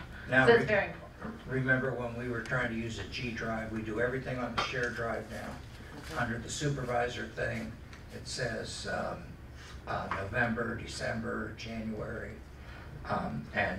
What happens is anyone that has anything, they just drop it in there. So when the bills come, Karen just drops the bills right into that share drive. And then I go, okay, and I put it in there, just drop it in, and voila, it's pretty awesome. It takes a little time to learn, but I think it's worth the trouble. And then we try to get this out by Friday, 5 p.m. I think we've done that except for one time. That's when the servers went down. Right. Yeah. I've always felt that the board packet should be published first, and then I send it to Yeah, we all get it the last. trustees, so we get it last. Mhm. But this is nothing new. This is exactly the way the county taught me to do it. So they taught me a really good lesson, and I learned this in the military too. You know, if you're on time, you're late. So this last minute stuff of we got to put something on the agenda. The county taught me well. It's only for emergencies. For example, if there's a grant opportunity with a deadline, they make an exception for that, right? But other than that, Jeff Lawson, he just doesn't let it go. But you know, again, that's up to you. Did you want to talk about live streams? We're doing it. We're doing it with YouTube. It's a very minimal cost. It's just an annual subscription. It's a very simple process, so it's easy to explain if somebody wants to take that over. The other thing, I see I'm getting a little ahead of you on your list, but No, go ahead. A couple items down is a new PC for the supervisor. That is already purchased. It's on site. It's configured. It's sitting behind Chris's desk. These are not voluntary or discretionary purchases. Some of the PCs in use are end of life because they're not Windows 11 upgradable. So, you know, the purchases for it, the assessor had 2 in his budget. The supervisors was not budgeted, but, you know, we had an opportunity to buy the units bare bones for, I think they were $400. So they're, and the one for Bob is, it's online, plugged into a network card in Chris's office, all up and ready to go. The only thing that has to happen is the local files, whatever there may be on his desktop, need to be moved over to there. Yeah, I don't have any local files. Just so you're aware, Trudy, all the files under, you know, when you go to documents, those don't appear, those are not saved on your computer. They are saved on the shared drive. Keep going, Ron. Sound system, temperature. Someone's gonna have to train on this sound system. It's fairly easy. It also could, it could use some upgrading, you know, this is kind of cheap Chinese stuff. Yeah, this is something I donated 4 years ago. Normally it works. It is very susceptible to cellular interference, so you'll hear the buzzing sometimes because your phone's too close to the microphone.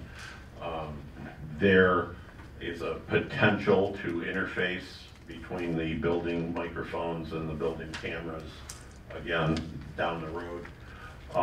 The only other things... Security camera setup, temperature control. Yeah, there's you're going to, again, have a forced transition to BS&A cloud. There's going to come a day, I would say within probably 18 to 24 months, where they're going to stop supporting the installed, you know, the locally hosted version. That is a big expense. I mean, like a BSA type $50,000 big expense, but, you know, you're just not going to have an option. There's a lot of security reasons to transition to a .gov domain. The actual transitioning is free, but there's a bunch of backstory to it, a bunch of stuff a bunch of work you got to do. I understand our chief has no interest in moving, but again, just something to consider. There is a temperature control system in the building. It is up and running. It's It does work better than it used to. It is. It's up and running. It's an offshore product. We got an invoice for software that was in EU, and they wouldn't accept U.S. dollars as payment. So that device may have been hastily purchased. We may have been kind of sold a bill of goods. It works. It's not great.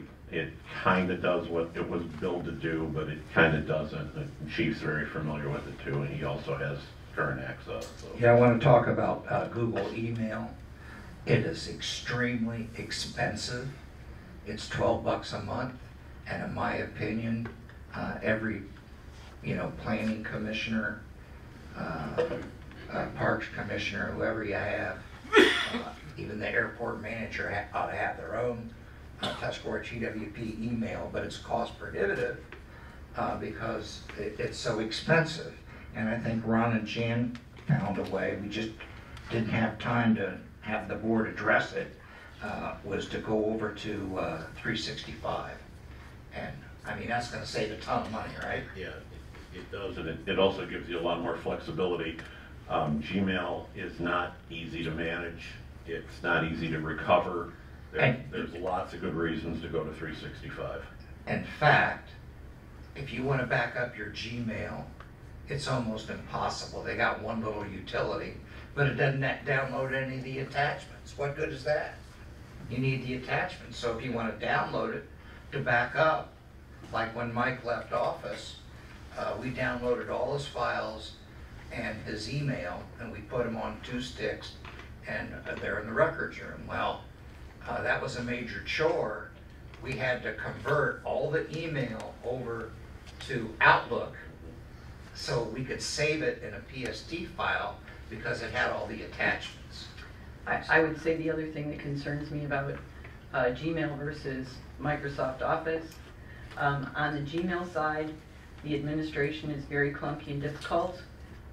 In our case, there is no security to keep someone from deleting things that shouldn't be deleted. So we saw that here. In an MS-365 environment, the administrator can make sure that all of the email is backed up on a regular basis, and even if it's deleted by the user, it can be recovered. That is not true with Gmail. And in a government system, that is just crazy. Yeah, when we had a computer wiped, we went all the way to Google. And because it was more than 20 days, they could not and would not cover it. You talked about the PC. Okay, BS&A? Yeah, just the fact that, somewhere down the road, you need to budget for that big expense to move to the cloud. And the training that goes with it, And because while it's made by the same company. Yeah, totally different will be- interface. It will cost for the software, it will cost for implementation, and it will cost for trainings. And the training's about a week. Yep. And it won't be enough. And just having looked at a couple other municipalities, it's totally different. The GUI is different. It doesn't look anything like what you're used to using. Okay, and anybody at the table here, Did you just go right ahead and speak up. want to talk about the Meritt upgrades? Yeah, please. Just, Kelsey's in the room. Yeah. Meritt has kind of dangled a carrot for us about the upgrades that they're going to do, and then we just had a meeting yesterday, and the carrot was sort of pulled away. So there will be some upgrades. Meritt, through the library co-op, is financing some of it. There still is a township portion. We don't really see the police or the township offices really benefiting like we were originally told or hoped. So. But the internet will speed up for But the everyone. internet will speed up and the Wi-Fi will be fine. And then you can reach it from the parking lot. Oh, cool. Yeah. Before we move on, let's just move on. Property. We own this property across the street. Station 310 is on our property. They got a building halfway on our property. They got a fence on our property. They have, they just added an additional landscaping behind that went on our property. So you have to stay on Brian Fulford to help us get that survey and then go with the owners of Station 310 and negotiate how they're going to get their stuff off our property, because as you know, everything from Martha Street to the chamber just gets narrower and narrower and narrower. And if you're ever going to have a walking path, you're going to need it. But you need to protect the township because you don't want, what's that? Eminent domain? No, adverse possession. Adverse possession. They could file it now and they might have a case. So, I've told him, but I haven't done it in writing because I'm waiting on the survey from Brian. He's got some issues with that, but he's working on it. Okay, so that was one thing.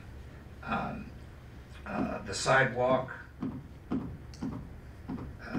yeah, we talked about that. SADs, go ahead. That's yours. Sort of.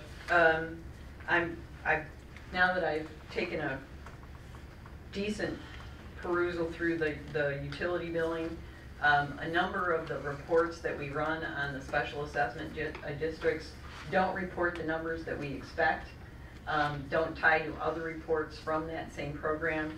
Not sure why it's off. We fixed some of it, like the Eagles nest, SAD. And I've inactivated the special assessment districts that have long been paid for and should have been inactivated as they were paid off.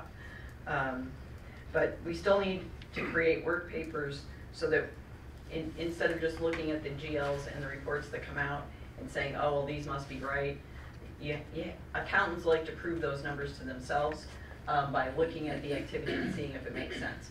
So some of those worksheets are in process, but we won't get all of them done. by next week. It's not gonna happen. So Chris will have to work on those. You have number 2? The current amortization schedule for the sewer SAD, the worksheet that I have for the sewer SAD shows that we should have collected approximately $65,000 every year in principal from the people that participate in that district. The first 2 years we did, and then the subsequent years, that would be 2014 through 2020, I believe. All of those people were underbilled for principal. And so what we've done is we've shorted ourselves. We still had to make the payment, and in some cases, I'm assuming that we used funds from people who paid their sewer debt off early to subsidize the loan payment. I would really need to do a cash flow analysis to figure out where the funds came from to fund those payments. But I am appalled that no one caught it.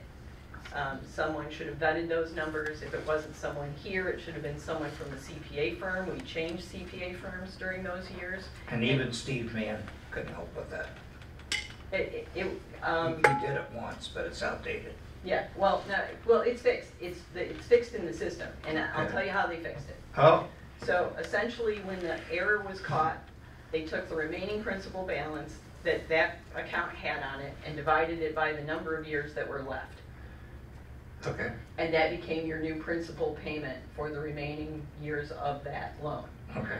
That does not speak to overcharges for interest. So some of the money that was paid in those years was charged off to interest, and there won't be a recovery of that for those taxpayers in any way that I can discern currently, and I obviously will not be here in 2060 as that, not 2060, 2032, when that is fully paid.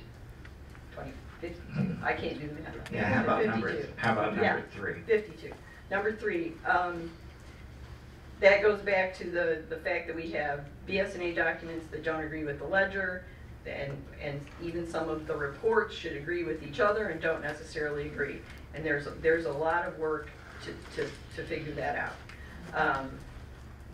We're paying interest on to the USDA on amounts that have been paid off for tap-ins but not turned over to the USDA.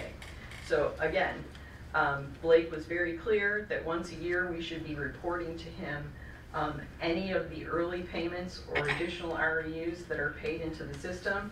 The USDA wants that information. If we give it to them, and Chris and I are working on that schedule, I expect we should be able to send that to Blake shortly. They will tell us how much money they need for that. But again, we're kind of in a predicament because we have been undercharging for principal for those years. We could be significantly underwater for that. And breaking news, Blake Smith retires. He's pretty much processing out at January 1st. So that should have happened every year. There's only one payment in the system that we could find for $115,000, and that happened in 2015 or 2019. I'm not sure which. It's one of the two. Wow. It's been a while. Number 4, That's survey set. That's what I was talking about. So I'm not, so, you know, there needs to be a process. There's a Okay. schedule that's built now. We should be able to keep track of when the payments come in that are in excess of what we expect. Then we can analyze those payments and figure out who paid off early. Okay, number 5, Navinoy payments. That special assessment district has been set up in the system. It's ready to add to the winter tax bills. And it's only one time. It's only Yep, that one's a easy. one-time charge. And all that money should go back to the general fund. We lent the SAD that money. Self-funded. Yep. Yeah, we self-funded the whole thing. So we should be getting that money, 40-some, 50-some thousand. It 30. yeah, 35. Yeah. yeah, it's in the computer somewhere. Yes, so that Chris and I have tied that out, that all works. Currently working with Liz in equalization at the county to make sure that, and Denise in the treasurer's department at the county, to make sure that we are moving forward with getting the database for tax ready to roll. for winter tax payments. KCI would like to have the files by mid-month. Okay, we'll speed up a little bit here. You do have to file reimbursements with the county on the parks grant, as well as on the building grant. We talked about that. In addition to filing for reimbursement on the building grant, you have to go in the eGram system. That needs to be updated every month. Yeah, they created a monster. Yeah, I'm Chris- currently stuck in July. Yeah, I know. You can't file ahead, you have to wait till they release it. They won't release a month until the prior month is decisioned. So we're trying to get them to move budget for us for July, because all of the budget, the whole $200,000 got stuck in planning. Well, we're not gonna spend $200,000 on planning. So we're waiting on them. Every time they release it, I file a new form, then I wait for them to release the next one. So it's a painful process, but Chris, it's $200,000. Yeah. Hey, Chris, do you want to handle insurance? Sure, I'll try. So we need to contact our insurance agent and see what buildings and equipment we have insurance on. If it's anything like the cars, because I did do the vehicles, you probably have stuff you don't have insured at all, and you have a lot of equipment that should be insured that probably isn't. We are working with the insurance agent, as we talked about earlier, for the steps to the river. I got information today about who our adjuster will be on that. You should, I don't know the last time you bid out your insurance, but your service is terrible, and who knows what rate you're paying. It is, because you don't know what Let me- equipment. Well, Mark found us airport insurance that was large. Yeah, let me add two things to that list. One is the airport, because we were approached by a couple of other agents and other underwriters claiming that they could save us a bunch of money. And I just kicked that can down the road, but that needs to get looked at. We had to speak to the poor service, we had a work comp claim with the library that was declined, and appealed and declined, and it took forever. It did get favorably resolved in the employee's benefit, but, very, very difficult to get a hold of the right person, waiting for callbacks. The other thing that I would add to that, I too have a concern about what's covered, what isn't, what's scheduled and what isn't. I don't believe we have an umbrella, but I have concerns about things like the Red Barn and its contents, which change but seasonally. Sometimes there's a tractor in there, sometimes there's I think it's a 10 or 12 kW generator in there. So I think all of that stuff needs to be looked at and scheduled. All right, let's move on to accounting. I'll turn that over to Chris, Dan, and Jan. And anybody else that wants to talk? I'm glad number one is number one. So, Well, I think you need to expound on that. Yeah, we will. I'll let Chris go first. Gabe Worth is who you contracted for the last 3 years. Their contract is up this year. This will be their last audit. So you need to go out for an RFP, send it to several agencies, which you're gonna have a lot of accounting firms that are gonna say, no, we are not accepting new clients. We face that trying to get Dan. But it needs to be bid out. You usually do the bid for 3 years, and you really need to consider a different firm. Yeah, Cambridge is not that. Yeah. Number two. BS&A, so when the conversion was done in 2018, somehow entries were made into the year of 2039 and 6012. I've been trying to get BS&A to remove those entries. It has not worked so far, but there's a ticket out there. Maintenance needs a new time clock. The one they have prints terrible. It'd be nice if it was one that interfaced with BS&A so that time cards don't have to be ran back and forth. We already talked about the workman's comp codes need to be updated. There's 3 types of election workers in BS&A payroll. Don't have a clue why, don't know which ones are supposed to be used. That's creating issues. I do have some documentation about that from when we did the W-2s the first round, which I can share, but there still needs to be more. Yeah, we have one more election payroll to run, and we gotta get those figured out for Yeah. the problems. I'm just not gonna have time to get the land and the assets before we turn the audit over to the auditors, but that's a mess. Nobody's come forwards with the $1 million piece of property that everybody's been signing off on since 1999. Maybe it's Fantasy Island out there by Mullet Lake that we own. That's Out in the something I- spreads. Yeah. Who knows? Yeah, we need to figure out how to pay unemployment on uniform cleaning allowances for the police department, and that's per the audit. And I believe, if I remember correctly, they get new cleaning allowance on January 1. We need to work on BS&A record time for the police department. We've never been able to get that to work properly. We have another reason why part of it's not, but haven't had time to work on that. I'll let Jan take the new sick pay rules that go in effect. So I'm not. And you better get on that, because that will eat your lunch. So 2025 in February, the new Michigan medical sick pay rules require that all employers pay up to 72 hours of medical time off. You can require documentation, but if you do, the employer has to pay for the cost of documentation. So if somebody goes to the doctor and you want the doctor's note, you're paying for the doctor's visit. It's an accrual, or a bank. You can decide which way you want to do that.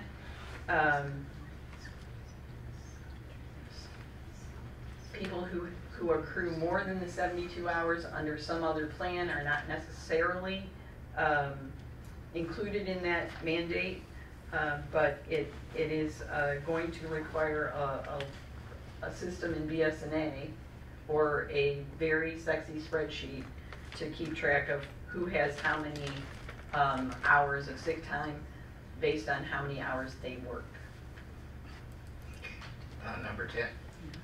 There's still old outstanding checks issued in 2018 on the ledger. After 1 year, they should be cleaned up, voided. We just haven't gotten to that. We should have never received those. They should have been cleaned up in 2019. They were not.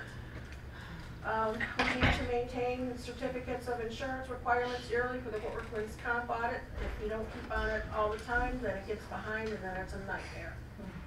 And we need to collect the trailer tax fee. We've worked out quarterly with the trailer taxes people, but right now they're not paying for whatever reason, so we have to figure out why. Somebody else is the building. And all of that is currently in miscellaneous billing, so it's a lot easier to keep track of now than it was to wait for the county or the state to complain about the fact that they hadn't gotten their money. I will add to the accounting that I did not make any progress to speak of on personal property tax rules. They're still a mess. Part of that falls into the information we have in the system from assessing. Doug and Bridget have been working on that. Personal property taxes tied to an owner, not to a building. So if you think of the Dairy Mart down the street, that property is taxed for real taxes, and when it's sold, the parcel for the personal property was retired and a new parcel for the personal property was set up. It's very difficult when Indian River LLC. Who is that? Where is that? Where's that property? Who do I talk to? How do I find out why they're not paying? So the physical address is often, it's supposed to be on the return, but it's often not in the system. So we did some work with that. I did a lot of work this past 6 months, taking time to look at every piece of returned mail, trying to find an address. Amy helped with that, I think, to a large extent, using LexisNexis to find a better address to send it out again. Some of these people needed to pay their taxes and weren't getting the bill, didn't call to get the bill. Also happens with utility billing. And as we expand services in this township, having a real address to send somebody a piece of mail to is imperative. Today we had a conversation with performance engineers about the fact that we've got 3 parcels back there, and we know the parcel numbers, we know the addresses, but one of them, the house has an incorrect address on it. So fortunately in that case, all of that mail goes to the P.O. box in those instances, so I'm assuming they're still getting their mail because it's not being returned to us. but it's a very big project. And while we made progress, there's a long way to go. 12, 11. You got all that? Yep. So building. Okay. Go ahead. We need to bid out the cleaning contract for the township and the library. Kelsey and I talked about that, but it hasn't happened yet, and we're not going to get to it here. The carpet, as you can see in here, needs to be cleaned. Depending on the contract that you get for cleaning the building, the township may want to consider buying both a floor machine for the hard surfaces and a carpet machine for the carpet that's here. If not, then it just needs to go on a schedule where somebody comes in here regularly and cleans the carpet. Ron talked about fire and building alarm installations.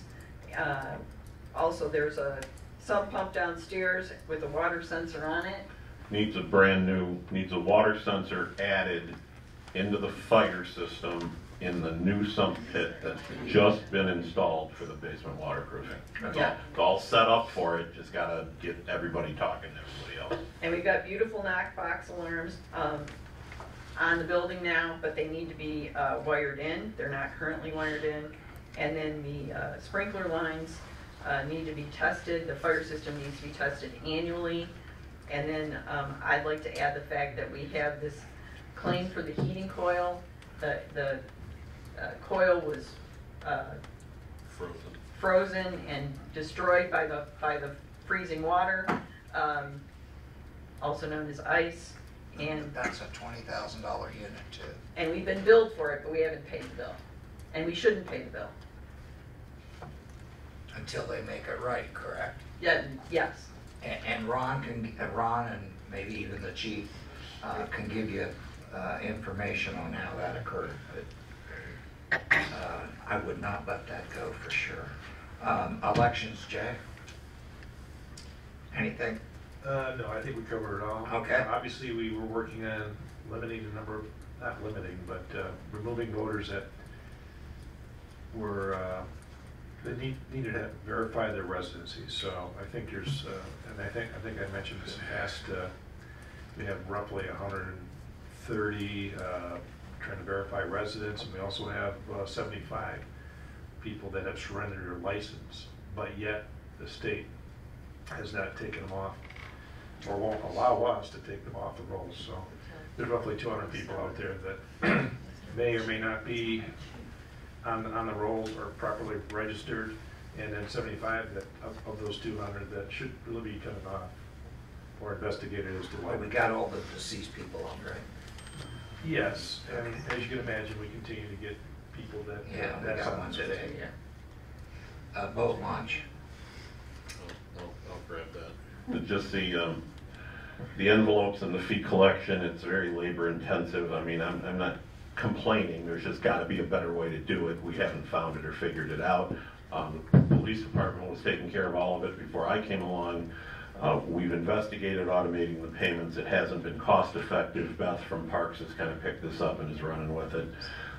We really need to update the informational signage in the display case. It's amazing. Just it absolutely boggles my mind the number of different ways that people can fill out an envelope. It's an envelope with a tear-off tag. How complicated is this? I can't even describe it. So, and that is a moneymaker for us. I mean, there are some fairly large deposits in the summer, especially the holiday weekends. You know, that envelope, that box is overflowing, and it's got to be tended to every couple days. So, and you can't run out of envelopes because then you're missing out. We went through 4 boxes. And we went through 4 boxes of envelopes this season, and the number of people that still put $6 in an envelope when all the signage says $9.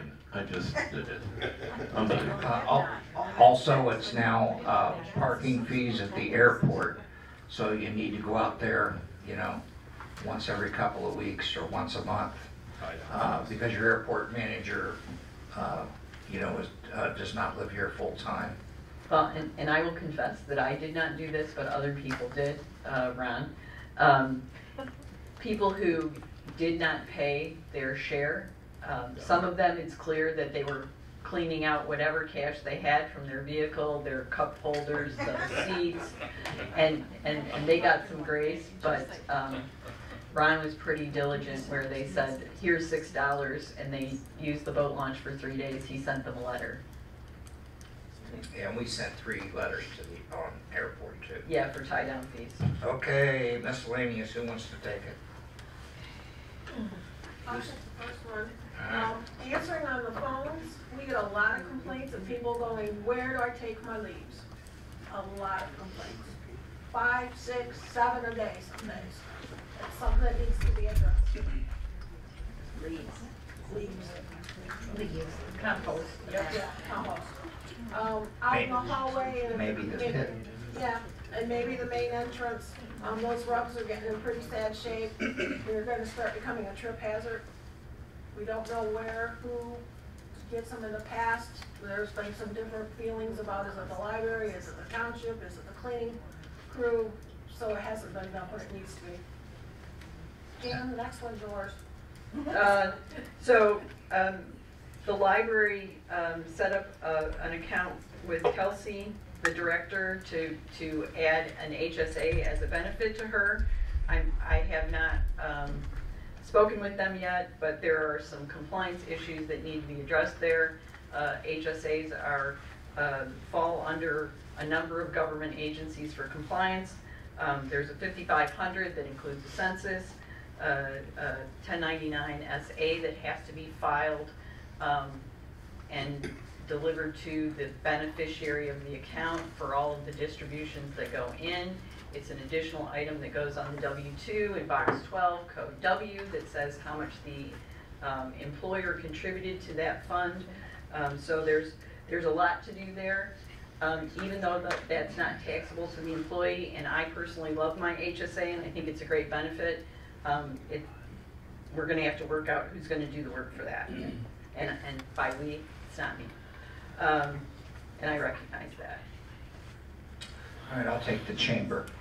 With the help of Sue Fisher, we determined that, and Doug, we determined that the Chamber of Commerce signed a contract, I believe in December 2011, where they gave the township the bathrooms over there. They used to belong to the chamber, and we would take care of them with their help, but we would share their well. That was signed by the chamber December 2011, ratified by the board in the minutes in 2012, sitting in my inbox. Unfortunately, we can't. Maybe they paid, maybe they didn't. We never found, we could not find any payments or any billing. So Jan and Chris has set that up. They're required to, and this is from 2011 figures, it ought to be higher now. You'd have to renegotiate that, but they're to pay $300 a quarter for their share of maintaining the bathrooms. In addition to that, they're to pay 1/3 of any well costs. Well, we had to spend $1,800 to fix their well, so they owe us $600. They're also supposed to pay that $1,200 a year on a quarterly basis. So we have sent them 3 bills, one for $1,200 this year, one for the repair in August, I believe, of the well, and then the first quarter of next year, because it says pay in advance. I can tell you that if you don't charge them, we went over all of this with the attorney. That contract is still valid. It's still in force. You're welcome to renegotiate it, but just remember, if we don't collect the money or you give it to them for free, we're prohibited by Michigan law to make donations to any organization. And a donation in kind is a donation, none the same, so don't let that bite you. You'll have to follow up on the parking lot zoning appeal. We've already spent $25,000 on that project. Next one is DDA. And again, we're not telling you what to do, but the way I see it and others see it. I'm very concerned about the music series. I, for one, when I get my grandchildren here, I cannot take them to the music series because their parents don't want them around a place where they serve alcohol. And I really think that needs to be addressed. Plus now that the place where that's held, that gentleman is on the DDA, and that looks like a conflict of interest, but we'll let the DDA address that. Community Trash Day, you can set that up or let it go. I know we've addressed DDA expansion along the river. Mr. Who? Yeah, Mr. Murdoch has agreed to pay the $6,500 multiple times to expand it along the river. Can I speak to that? Yes, you may. So, the DDA is funded primarily by a tax and incremental financing. So the people who have property and pay real estate taxes in that district send their money here. We send it to the county. The county in March, when they do the settlement, gives us a check for all of the unpaid taxes, and it includes payment for the tax incremental financing. If the DDA district stays the way it is, it will increase as the value of that property increases. The revenue last year was approximately $115,000. The DDA just took out an additional $300,000 in debt. That current payments on that debt between principal and interest are roughly $60,000 a year. They still have other ongoing expenses and maintenance that they will have to cover, and should that payment not increase, my rough draft projection of how much will be owed at the end of 40 years is $500,000. So you got to find a way to increase DDA financing. And the way to do that is, you may have heard me say this before, you either get the people in the district to pay more, or you get more people to pay. So please do not do what you want. You've been elected and you're answerable to the people, but development helps everyone. Okay, the surety bond claim that we agreed to. One more thing about that. Sure. If the DDA can't make their payments, the township makes the payment. Oh, good point. The surety bond claim has been filed with the insurance company. An investigator's been assigned. I would not let that go. We need to follow through on that because some of that money belongs to the library. It's not just us. Also, you need to renew sam.gov either in December or January. Due January 25th. Yeah, okay. Chief, and Janet, I wanted to ask you about Parkey and King Blight. Where are we on that issue? We had to give them, our attorney requested we give them till the October 31st, and I have not been out there yet to see. He was going to have that big long trailer hauled over to Parkey's junkyard, and they were going to take it and scrap it out there. And the bill that we sent them has not been paid, so it will be going on the tax roll. Yes, that needs to happen. Absolutely. All the vehicles though have been removed out of there. And as far as I know, the camper trailer's been moved out of there. So the only thing left there is the old pole barn that's piled up there and that one big long mobile home. What about the danger to children if we solve that? No, that just needs to be filled in with some sand. So are we going to force them to do that? It's on his list of things to do, but he works very, very slow. Well, can we do it and bill them? Or we probably need a court order, right? I thought we had a court order. Well, we have a court order, but that is not on the court order. Oh, it's not.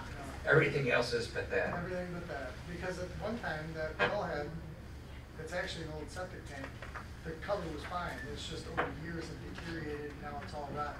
Okay. Yeah, I called Kyle at the health department. If it would have been a well, we would have been able to have it taken care of already. But because it's a septic system, an old antiquated type septic system that goes down like in a pit, there's nothing we can do about that unless we get a court order on that. So, because it Court doesn't orders are violate. expensive. Yep. Okay, so I wanted to ask Chris and Dan to chime in here on anything you found, anything you want to tell the new board, any advice that you can give us or them. Now would be the time. When you get to your sewers, I have some advice at that point in time for all your USDA loans and stuff. Say that again? When you get to the sewer, when we start talking about the sewer bills tonight, I have some advice for them, because they're gonna be on a very tight time frame for getting payments made. Yeah. Okay. Dan, anything? Just maintain the books, do your bank rec every month, and reconcile your balance sheet to supporting ledgers. How many hours do we have with you? What's that? How many hours do you think you've worked? Well, I'm only here 1 day a week, so it's, Well, not at the beginning you weren't. no, the beginning was, for 1 month straight, it was 5 days a week. Great job. How many bank accounts do we have now with all the sewers requiring multiple accounts? 18, I think. Sounds right. Okay, is there anybody else that? I'm How many sorry. credit cards do we have now? One. Well, one credit card bill, but it has multiple departments. Yeah, there's four people actually using it, so. So Chris, Dan, or anybody sitting at the tables, is there anything else that you want to give a heads up on to this new board? Well, I haven't found any unusual items, I mean, so I don't think people need to worry about what those flyers were noting, but,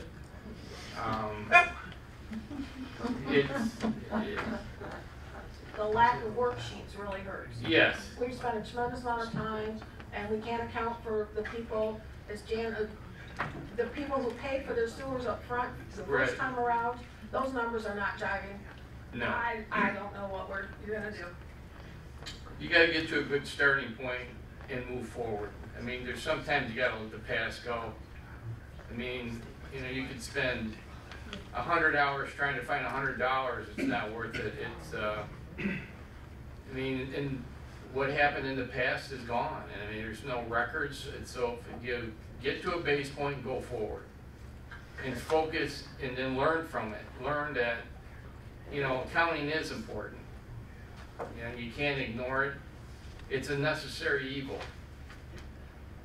You know, it's like if you don't pay your taxes, 3 years from now, there's a couple people called the IRS who come up and they'll take everything from you. So it's very important to keep your books as accurate as possible.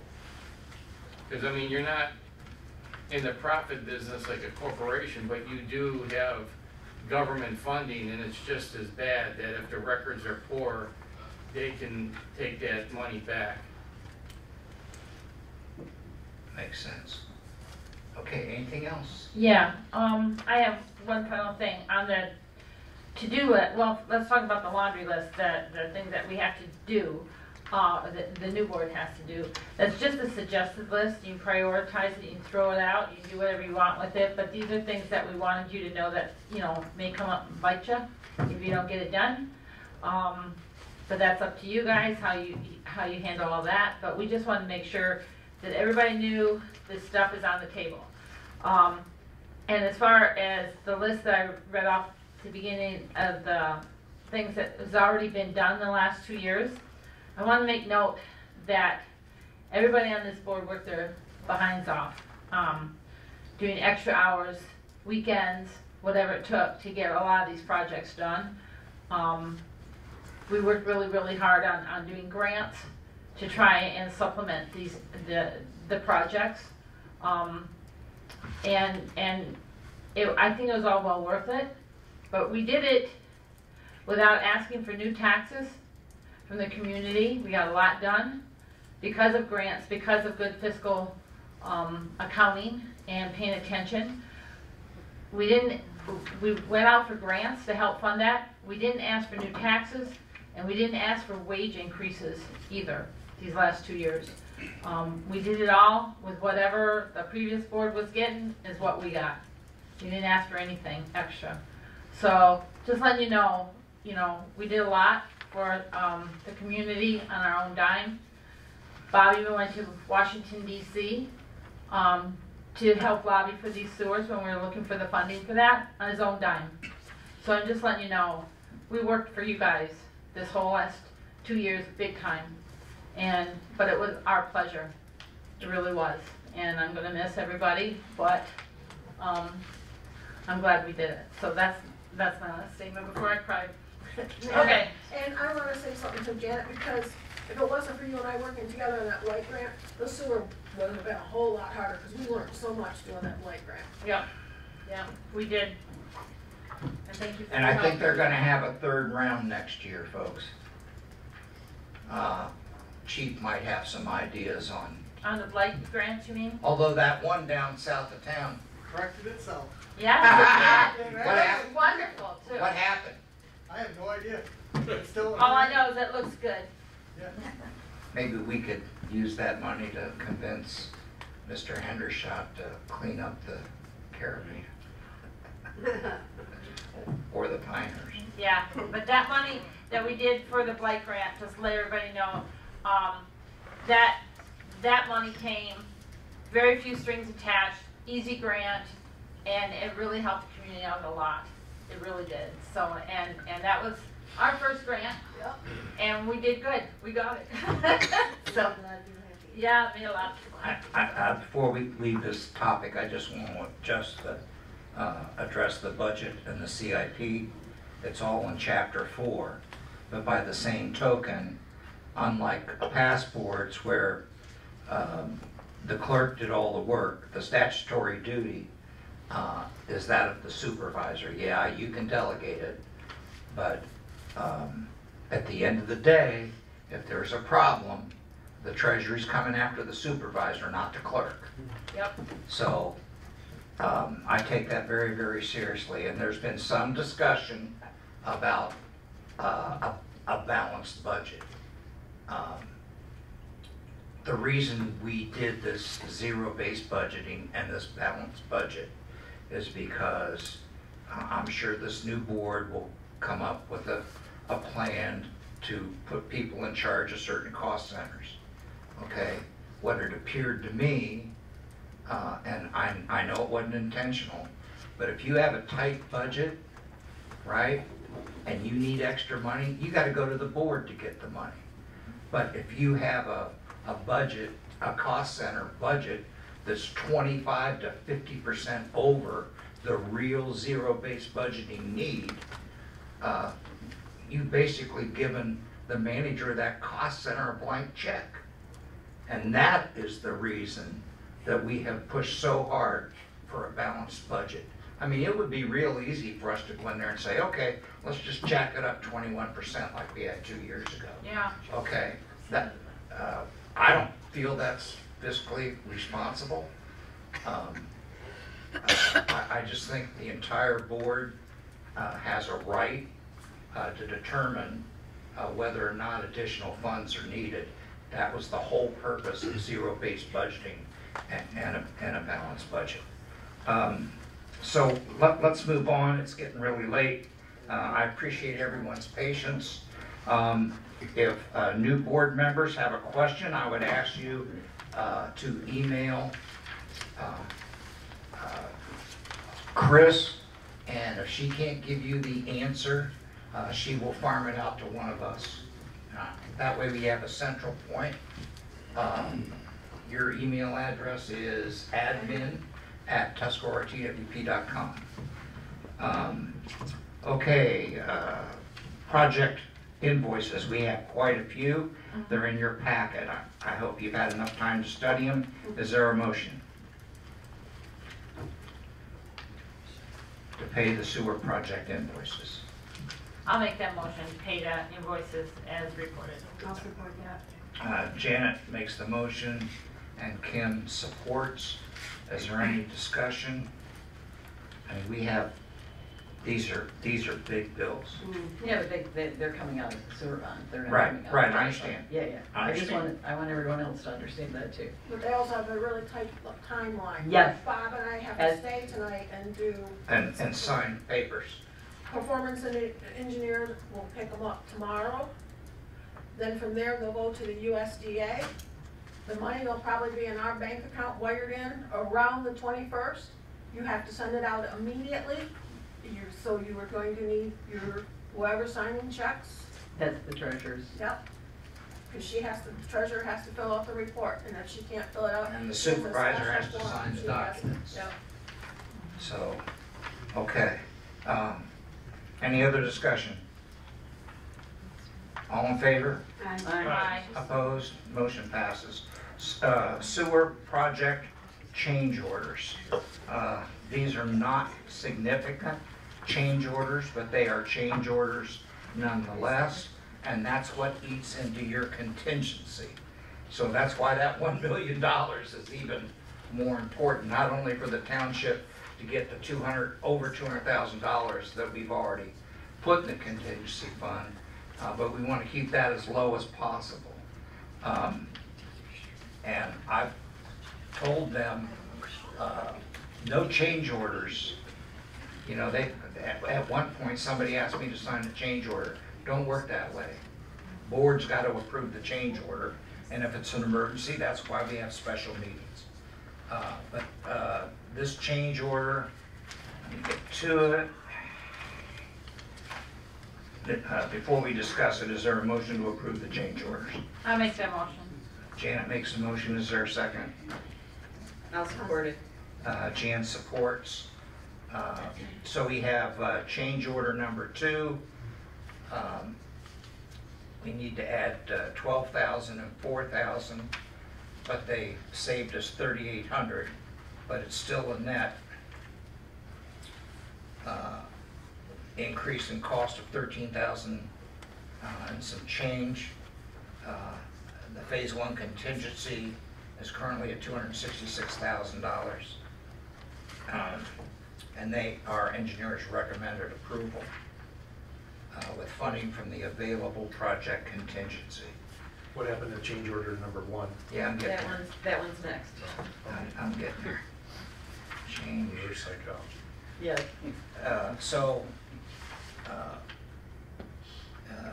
This is about pulverizing.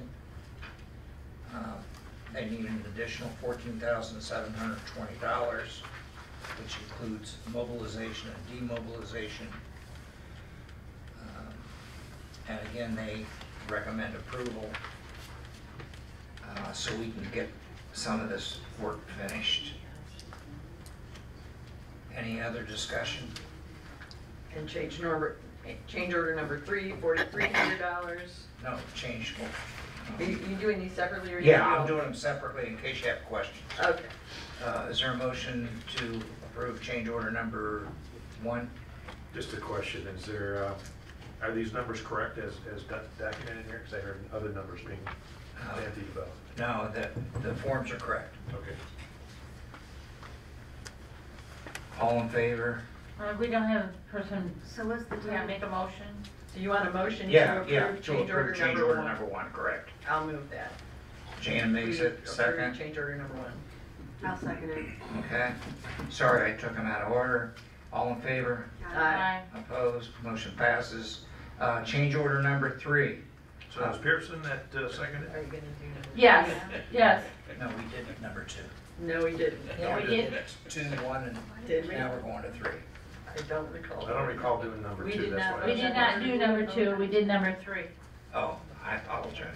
We did number 1. Now let's do number 2. Then we can do number 3. That's how accountants like to do things. Yeah, go ahead. That's how I prefer it. So I make a motion that we approve the change order listed as change order number 2 for a net change to the system of $13,067.41. Okay. Someone second that? Jay I'll seconds. second. Okay. Jay seconds. Any more discussion? You see how this eats away at our contingency, so you gotta be really careful. You gotta talk to Steve almost every day, but he's good about coming up here. Yeah, Yep. it is. And he's very good about making sure you don't have any surprises. All in favor?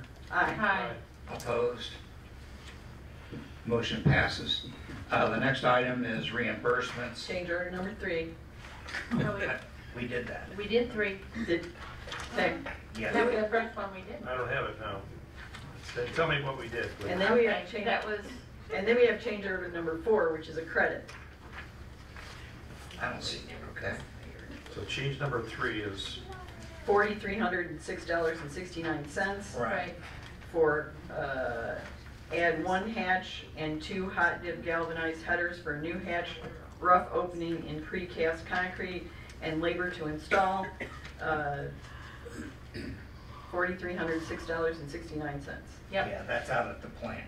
yeah, but who, I made the motion and motion? Jan seconded. That was the first one we did.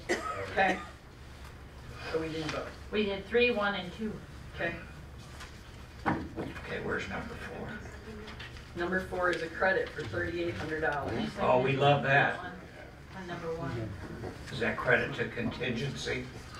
The wall and footing are connected to detail number 4, shall be removed. There it is. Blah, blah, blah. Okay. See attachment Yeah. 1-F. So is there a motion on number 4? I'll make the motion. I'll support that. Okay. You got that, Jay? Yep. Kim and Jan? that's $3,800. Yeah, credit. Right, yep, so we're at. any discussion on taking $1,300 back? Nope. All in favor? Aye. Aye. All right, so we're done with those. I apologize for having them out of order in my packet.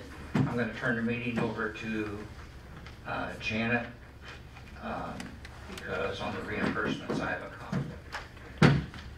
Okay, what's up next is reimbursement for legal fees, that Bob had to pay, for this issue that he's dealing with. Do I have a motion? You do. I motion that we approve all legal bills and court costs for the township supervisor immediately upon presentation until such matters are adjudicated. The board further finds that all criteria under MCL 691.1408 subsection 2 have been met. Do I have a second? I'll second that. Discussion?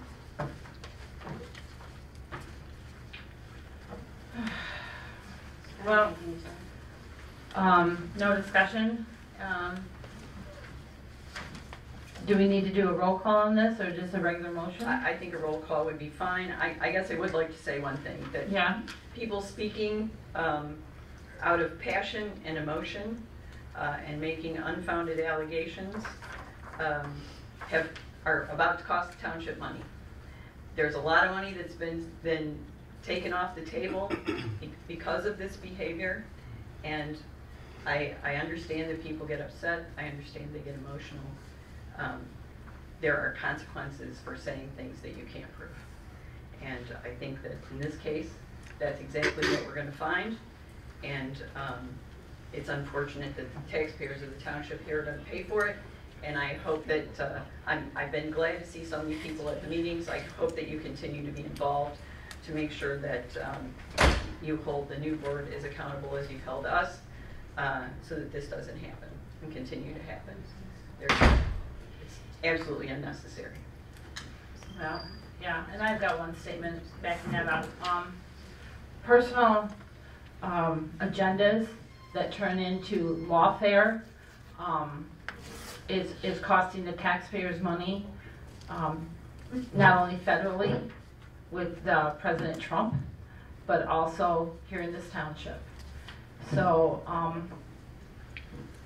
these unfounded allegations, there's cost to it. And just keep that in mind when things are happening on these websites.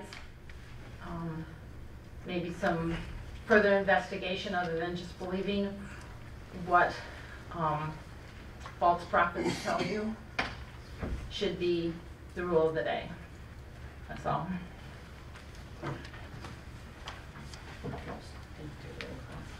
Yes, I can.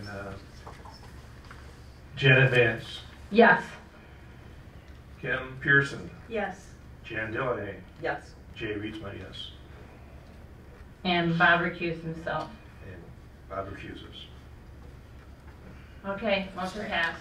Thank you. Mhm. Our next item is in your packet. We'll handle it as one item, budget amendment and bills. There is one last minute addition to the bills. We finally, or Sue and Dan from the DDA finally got that bill from consumers to go out to Pollard's and get those poles down and the lines buried. I know it's a big packet, but it's basically for, let me see here. $17,741. So that way we can get it, we would have to get a check for that right away to give to Sue. Yeah, that would be great because the time's clicking on the road. I think November 15th, Ron, is when they cut off the big trucks and stuff. So I'm glad that Sue got that into us late this afternoon. But other than that, I would entertain a motion to approve the budget amendment and the bills. I'll make that motion. Support. Kim made the motion. Jen made a motion, Jen supports. Right. Any further discussion? That's a move to pay the bills, right? And the budget And approve the amendment. budget Budget adjustment. Budget amendments. Yes. Amendment, yeah. I'll never get All in that. favor? Aye. Opposed? Motion passes. Public comment, please.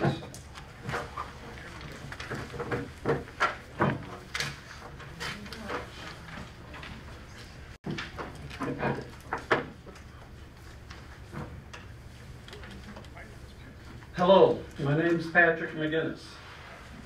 I would like to report that our supervisor, Bob Kramer, appeared in the 89th District Court today, November 7th, 2024, at 8:30 a.m. This hearing was scheduled as a pretrial conference. Mr. Kramer and his attorney were not at a point where they felt that they could be resolve the issues. The judge in this case set a date of December 5th, 2024 at 8:30 a.m. for a final pretrial conference. If I'm correct, at the December 5th hearing, either the assistant prosecuting attorney and Mr. Kramer and his attorney will come to an agreement or the case will be set for trial. I will try to keep the community up to date on the matter. As far as false profits, if you do a crime, you get charged for the crime. There are 2 pending cases against you right now, Mr. Kramer, with about 6 more coming.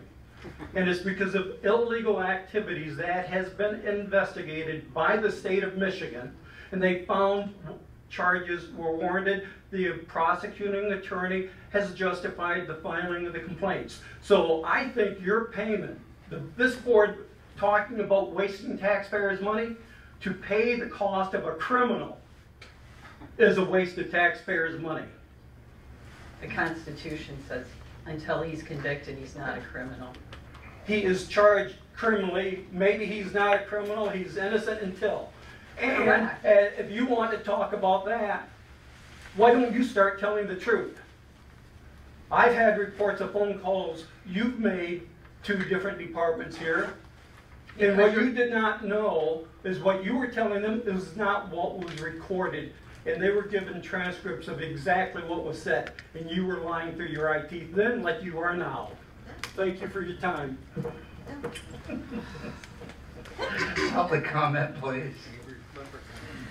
Any other public comment? Uh-oh. Oh, boy. This has been long coming. So, I'm Nancy Kramer. I'm Bob's wife, and I am also a retired Fed, like Bob, so I know how government should be run. And until this board was here, there was no government run, trust me. I want to thank the board for everything you've done in 23 short months, especially on infrastructure and government transparency, while tolerating bullying, false statements, and outright lies. I want the community to know that the hate of a few have cost the taxpayers tens of thousands of dollars in legal fees and audits, as well as $50 million in community investment with no end in sight. Thank you for supporting my husband. He has loved this town since he was a small boy, and like other board members, came out of retirement to serve the place and people he loves, despite the hate. We teach our school children about bullying, hate, and lies, yet a few people in this room who are far left progressives, and they lie about their party affiliation, have set a bad example every time they come to a meeting or post hate on social media, their hate site, spreading lies and hate while offering no solutions. They are the classic cave dwellers, citizens against virtually everything. And it's a shame that these few people suffer from the KDS, Kramer derangement syndrome. These are the same people who were either thrown out of office by the electorate, got fired, resigned under duress, or removed for cause. Yet Bob and this board are working on a transition tonight, despite the hate, something I would not have done after the way he's been treated. This is just the kind of people that Bob and this board are. I am most proud of the work Bob and I and other community members, to include Janet, have done for the last 7 years to bring this $15 million sewer system to the finish line. What has alarmed me over the past 3 or 4 months is the significant loss in new investment because of the negative campaign by Mrs. Maves and her rich supporters that have cost tens of thousands promoting a no growth and keep outsiders out on their campaign. How does the new board tend to pat back their puppet masters? I have personally knowledge that $50 million worth of projects by 4 or 5 sets of investors are now either canceled or put on hold. We will lose much needed housing, new restaurants. One of them would have been located on the Indian River Business Suites, and a new vet clinic. In closing, there's no growth. Keep out strategy by these people, and the Chamber of Commerce has turned off investors. It will cost our schools over $6 million in lost revenue over 10 years, $250,000 for the township, and $200,000 in lost revenue for the library. Most importantly, our children will continue to move away because of the lack of jobs, and most importantly, housing. I only hope that once this new board is in office, they can act like adults and do not revert to secrecy, backroom deals, and will continue the transparency and try to repair investor sentiment. Thank you.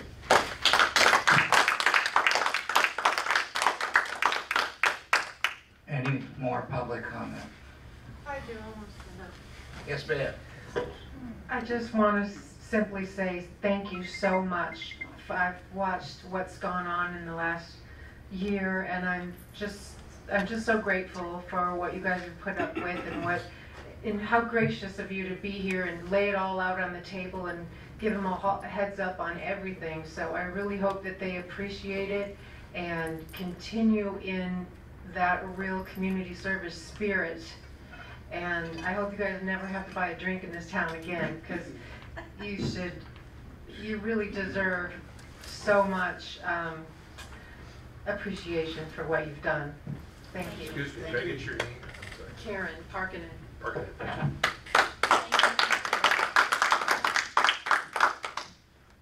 Hi, my name is Mark Makowitz. I'm not a resident of the community, but I do have some properties here. And I just want to thank Jay, Jan, Kim, Janet, Chris, and Ron, I'm sorry, and Dan. And Bob, thanks for stepping up and filling the position that was vacated. It really kind of irritates me that people with nothing better to do with their lives than cause trouble have no solutions. You know, they just come up here and look for trouble. I just can't thank all of you guys enough for what you, again, as this lady said, what you put up with, what you stand for.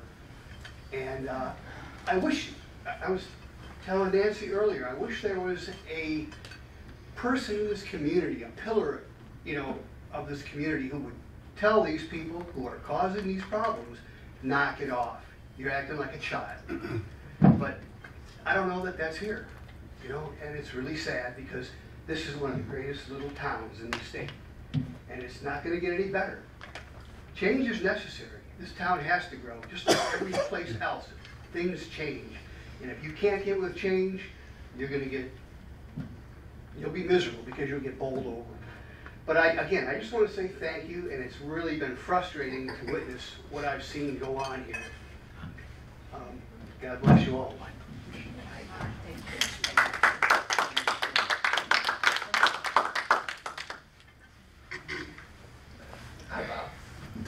Ladies and gentlemen of the board, as a local business owner and plumbing manufacturer by trade, I happen to take the health and sanitation and safety of the public probably greater than most. I have witnessed failed septic systems. They're a terrible thing. I've witnessed things floating down the river that are unmentionable. I want to applaud you all for working so hard for phase 1 and 2. It was a thrill to see shovels in the ground this year. I know it took a lot. Patty and I entertained both sides of the aisle at the marina in the last couple of years to help generate the fact that people know who Indian River is right now. It's our tax money. I firmly believe that our tax money should remain here as much as we can. The Infrastructure Act that President Biden had signed into effect, well, it's insurmountable the amount of money that's out there to be had.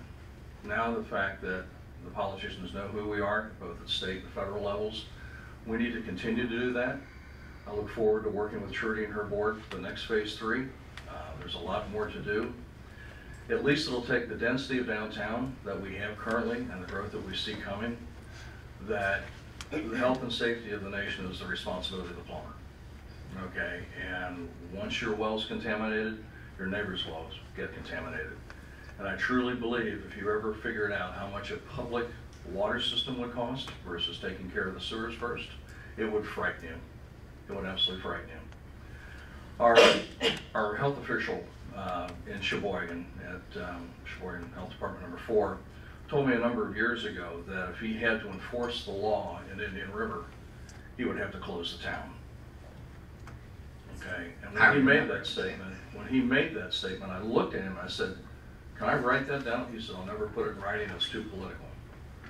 So when I think about that comment from 10 years ago, when we spent $35,000 to put a new septic field and system in our home up on Mullet Lake, we've come a long way because of the density here. And the number of summer residents that we have swells in the summertime, whether they're the campground, whether they're the rentals, whether they're cottages. It's critical to have this system in place. And so as I said, phase 3, I look forward to that happening. We'll take it all the way to the bridge. We'll take care of the subdivision north of the marina, Indian River Marina, and so I applaud you for everything that you've done. I know it's a thankless job to fill out all the paperwork, all the details in a timely manner, and to work with all the people and the officials that made this happen. So I thank you very much from the bottom of my heart to make it happen. So again, everything you've been through, since you're out of a job, we're looking for help over at the marina. I've got applications in the truck. He told me I wasn't qualified to pump gas. Yeah, well, you know, we can train you. We can train you. It's okay. We can always take out the garbage, Bob. And I was thrilled to see the well driller down at the Sturgeon. So as I promised on everyone, I said happy to put a drinking fountain, bottle filler, and dog bowl down there too. So I was thrilled to see that. That's not the well yet. Oh, it's not the well? What is it? No, I think they were pulling, they're either putting down. Damn, I thought you had already. No, It's close. almost done. It's close, okay. So as I promised, we'll have one down there too. So again, thank you all for your hard work. None of us are professional politicians, thank God. We stumble and find our way along the way. Okay, we're good, we're bad, we don't know. I just hope that there's some sort of reconciliation that can happen in our town, no matter who you are. There has to be a way to reach out across the aisles and do something together. So I applaud you all to find a way to work it happen. As an employer, I'm constantly looking for more people. As an employer, we're looking to help grow. We don't survive as a summer business without tourists. We have to have them. We have to have the summer residents. We can't make it without that. So again, I applaud you for making things happen. And as fellow business owners, we're all going to work together to make the town bigger and better. So thank you. Thank you. Thank you. Just breaking protocol here, I want to thank Bob and his wife Patty, along with Dan Dan, over there at Marineland, who helped gather up the petitions. Oh, yeah, yeah. So phase 3, the board has approved several times, and we've had 2 petition drives, and each time it's come out on top, so I appreciate that. Any other public comments? Yes, ma'am.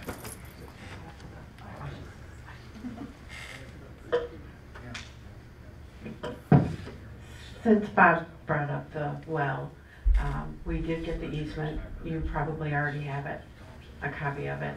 It should be coming. It's been recorded. It's here. Okay. Sue has the application for the well. She just got to get the easement, put the 2 together, get approval for the fee for drilling the well, and it'll be going down either later this month or next spring. So it's done. Who's going to do the what? Ramsby, they've donated it. Yeah. Thank you. Any other public comment? Public comment is closed. Board comment. I'd like to start, if I could. Well, you're not on the board, but Well, I'm still going to start. Thank you. So, I'll be very brief. I really just have a couple thank yous, and trust me, I'll have more to say next Tuesday on the 12th. But it's been a real pleasure working with these people and with everybody on this board. The vast majority of the people that I come across in the community, they've been nothing but helpful. They're all moving in the same direction towards the same goal. They get the program. I want to specifically thank the number of people that came up to me last Tuesday working the election with kind comments and words of encouragement, and the people that have or would put their faith in me surprises even me, because it just proves to me that they don't know me as well as I know me. So, you know who you are, and it was all very kind things that you said. To talk about elections for a moment, there were 15 people, including Jay and myself, that most of them worked 16 hours a day on Tuesday. And they worked as a team. I have worked many election sites in many roles. I've led election integrity groups. I've trained poll watchers. And this group Tuesday was, by and large, the best I've ever seen. They worked together. They didn't take themselves too seriously. They still had fun doing it. They got the job done. There was no conflict. There was no BS. It was a beautiful thing, a very beautiful thing to see. So, and there was one name that wasn't mentioned, and it was Cindy Weimer. Yeah. So Amy took over from Cindy. Cindy started the process to clean up a QVF that was literally ignored for 12 years.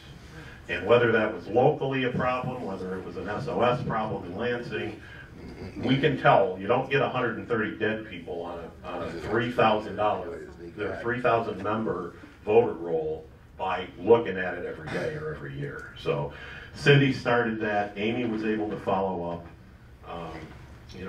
The operational progress that we made in that election. Yes, there was a line out the door to the parking lot from 7 till about 8:30. And after that, that line never got out the door.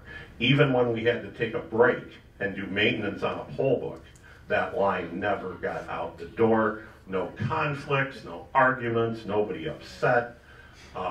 Even the people that had to get turned away because they were at the wrong polling place. I did my best to give them the address of where they needed to go, and everybody left happy. So that was a wonderful thing. The other thanks I'd like to give, again, and it's already been mentioned tonight, is to Mr. Schofield.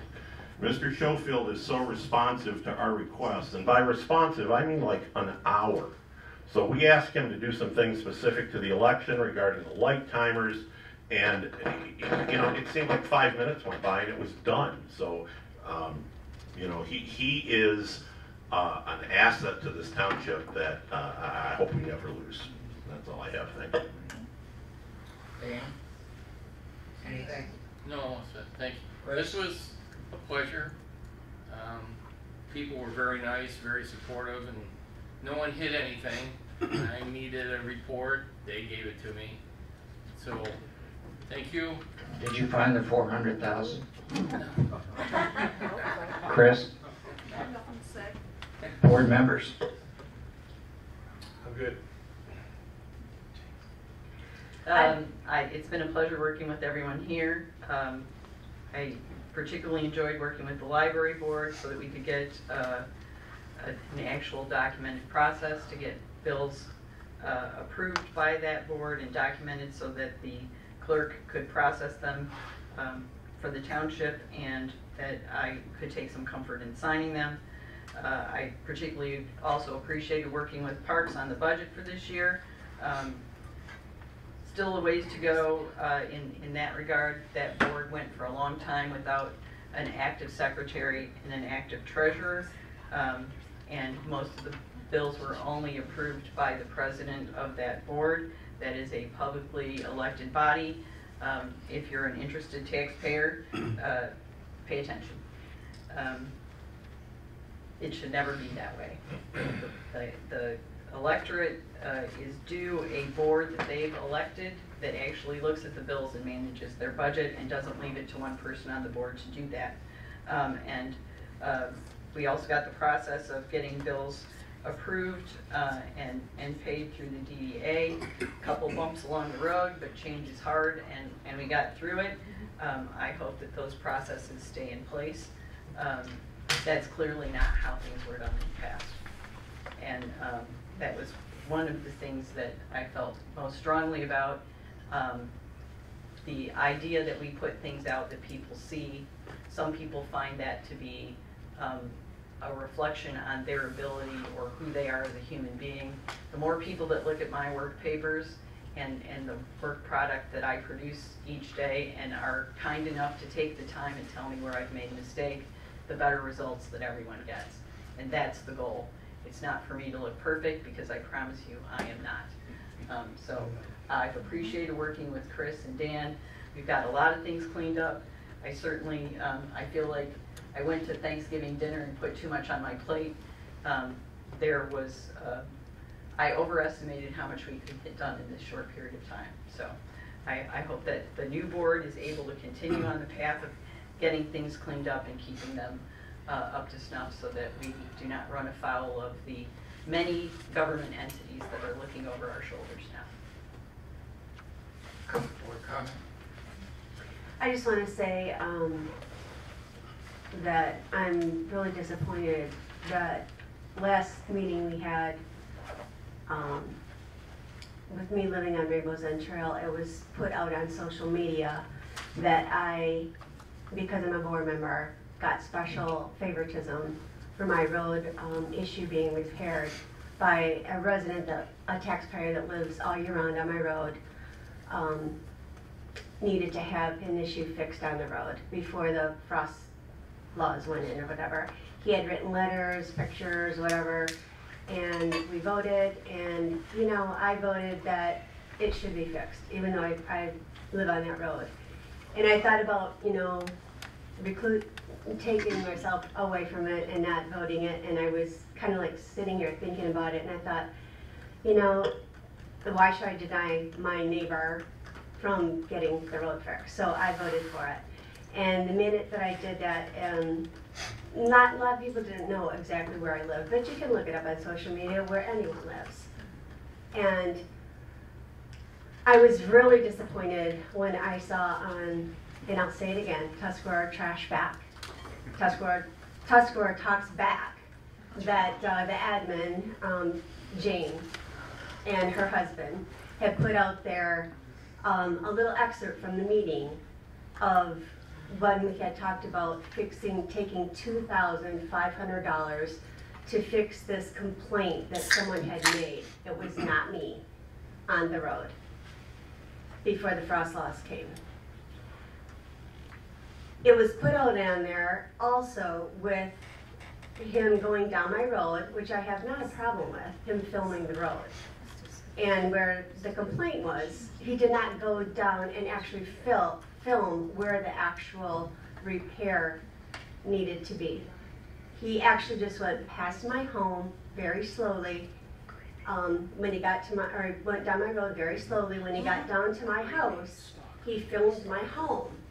And he put on there in big white bold letters, "This is where the board member lives." Pointing with an arrow flashing off and on. This is where the board member lives. Sure. I don't understand why he would do something like that. The whole thing was to get the road fixed, and that is the most important part. But to do that is just trying to, again, plant a seed in the taxpayer's mind that I got favoritism, and I did not. Well, wait a minute. And then on the way back, he went down just a little ways, turned around, and he came back and he did it again, coming up, filming my house all the way up with flashing arrows saying, "This is where the board member lives. This is where the board member lives." And to me, you know, that does not sit well with me. It's very uneasy. I feel like he was stalking me. I mean, there were some things that brought up at the last meeting about, you know, some permits or something that he didn't get or something going on. I don't think he would like it if I would have done that to him. It's just, to me, it's just poor character. And you can see this every meeting that goes on. It's poor character, integrity as a person. And it really behooves me that they put this out on social media, not only just for our township to see, but now the whole world can see it. You know, and it's just, it's something that is not, I don't know, it just doesn't sit well with me. I mean, if you want to look up where I live or whatever, but he didn't even film that. The whole thing was just trying to show my favoritism. It wasn't anything about the board spent money wrongly on this repair, did not show where it was the issue or the person that complained. It was all about me. And this is the vindictiveness and the revengeful these people talk about that he does. And the last meeting, you know, he got everyone so fired up with the pot boiling and everything that there was unfortunately some tempers that had flared, and it just causes division in this town. And it's ridiculous. It shouldn't be happening. We should all be working together. There was a problem on the road, someone complained, they, you know, wrote letters, pictures, everything. It was addressed. It wasn't like I was getting favoritism because I live on the road. And I'm not real happy with that. But that just shows, I mean, I could have done it to him. I could have went on social media, filmed his house, showed the shed, blah, blah, blah. But I choose not to do that. I was raised better than that. I'm thankful for my parents to put special morals and values and integrity and character as a person. And that is why I serve this board and this community. So I just want to say that those kind of things on the website, the social media, really does cause a lot of issues. And I hope nothing happens to any of my grandchildren or something, you know, now that it's put out there that somebody comes after me, because it really scares me and I feel very uneasy about it. So anyways, I know he gets his jollies out of doing that, and he did succeed. So Can I share an irony with you? Sure. I live on Victor Drive. My mother started complaining about the ditch on Victor Drive about 30 years ago. I have asked at least annually for 20 years for them to clear that ditch again, but realizing that an 1/8 mile of ditch is expensive. I did not have high expectations for that. I've talked to prior supervisors about it. Nothing happened. So I have to say that in the last 2 years, the ditch has been redug, and I don't even know how many yards of gravel have been put down on that drive. So I'm just grateful that living on Victor Drive, my house wasn't put on there, because I've been asking for this for years, and it just finally magically happened. So but everybody on the street benefited from Well, it. I didn't see Mr. McGinnis that lives on Victor Drive. He didn't complain. Same way, Chief, did you get special treatment? I don't want to bring you into this. Chief lives on King Road. We spent a lot of gravel out there. I mean, a lot. Did we give him special treatment? No.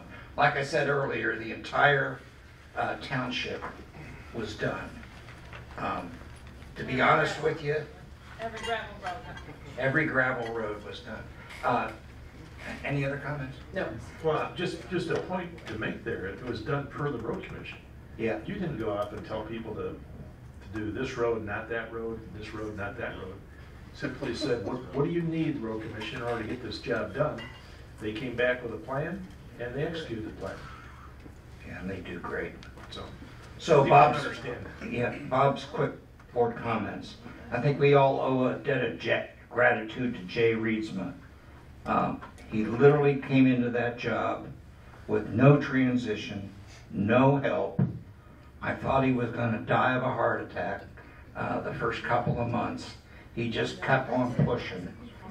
This man still, to this day, works 60 to 80 hours a week. This township would not be anywhere near what it was if it wasn't for him. I mean, it's just incredible what he's done and accomplished, and I think when you get into office, you're going to see that. With me like I sat with you. And the other thing I want to talk about is sewer costs. I have talked to Sue a little bit, but I wanted to let the new board know. One of my concerns is that the sewer customer has to pay their own way. So when you start getting all these applications in for hookups, somebody's got to account for that time. So if she ends up, and I'm just using Chris as an example, but no matter who it is, if they're spending 30% of their time or 50% of their time on sewers, you got to find a way to bill the special assessment district. So if I live out on King Road, I'm not getting any benefit from sewers. If I live out where you live, you're not getting any benefit from sewers. So the taxpayers in the whole township should not be subsidizing the SAD. And I know it's hard, but your engineer can tell you about all his experiences of how they split costs. And you know, I'm not saying doing a desk audit or anything else, but basically you start with a percentage and you adjust it every year. And I just think it's only fitting. I mean, we've talked, is Kelsey still here? You know, we've talked about the library paying their fair share for accounting services, and they pay their fair share on the audit, right? And the police department's starting to budget for this. All costs money. So I just hope you all are able to find a way. I'll be on the sewer system.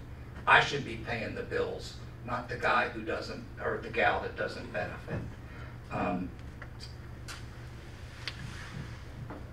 The only other thing I wanted to bring up is about our police department. You can leave now. I don't want to talk about it. In my career, I've worked with a lot of military, a lot of law enforcement, a lot of first responders, year after year after year. And I know good management and good financial management when I see it. And I am so proud of this police department. It never gets worse. It always gets better. It just keeps getting better and better. And that's because of the leadership of that man and his management skills.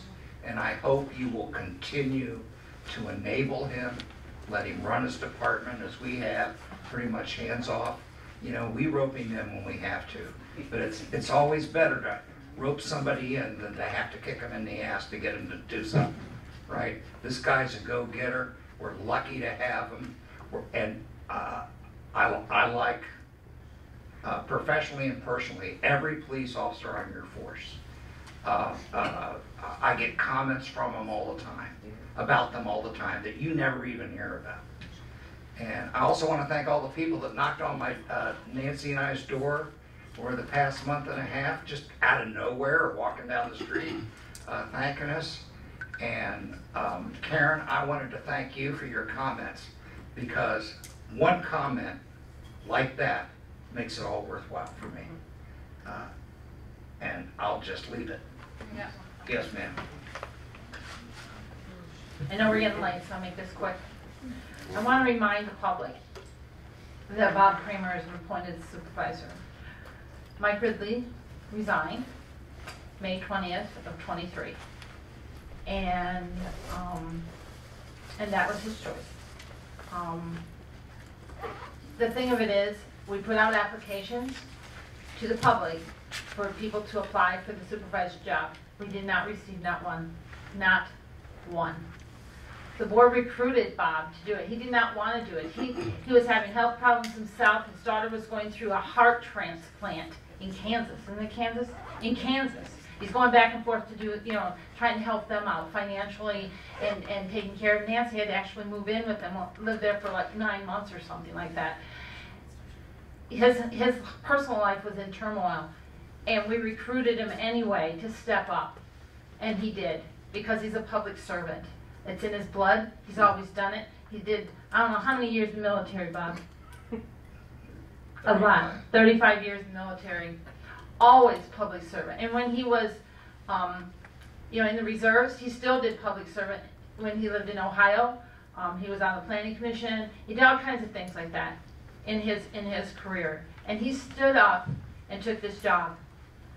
And because he believes in the rule of law, because he believes that people should follow the processes and not skip this and do it how you please with this committee or that commission or whatever, he got a lot of grief from people because he made them toe the line. One person in this room did not obey election law. He did not run for his office in 2022 because he was appointed, but he thought he could just stay in it just because he wanted to. Well, by law, we had to appoint someone. By law, we had to figure that out.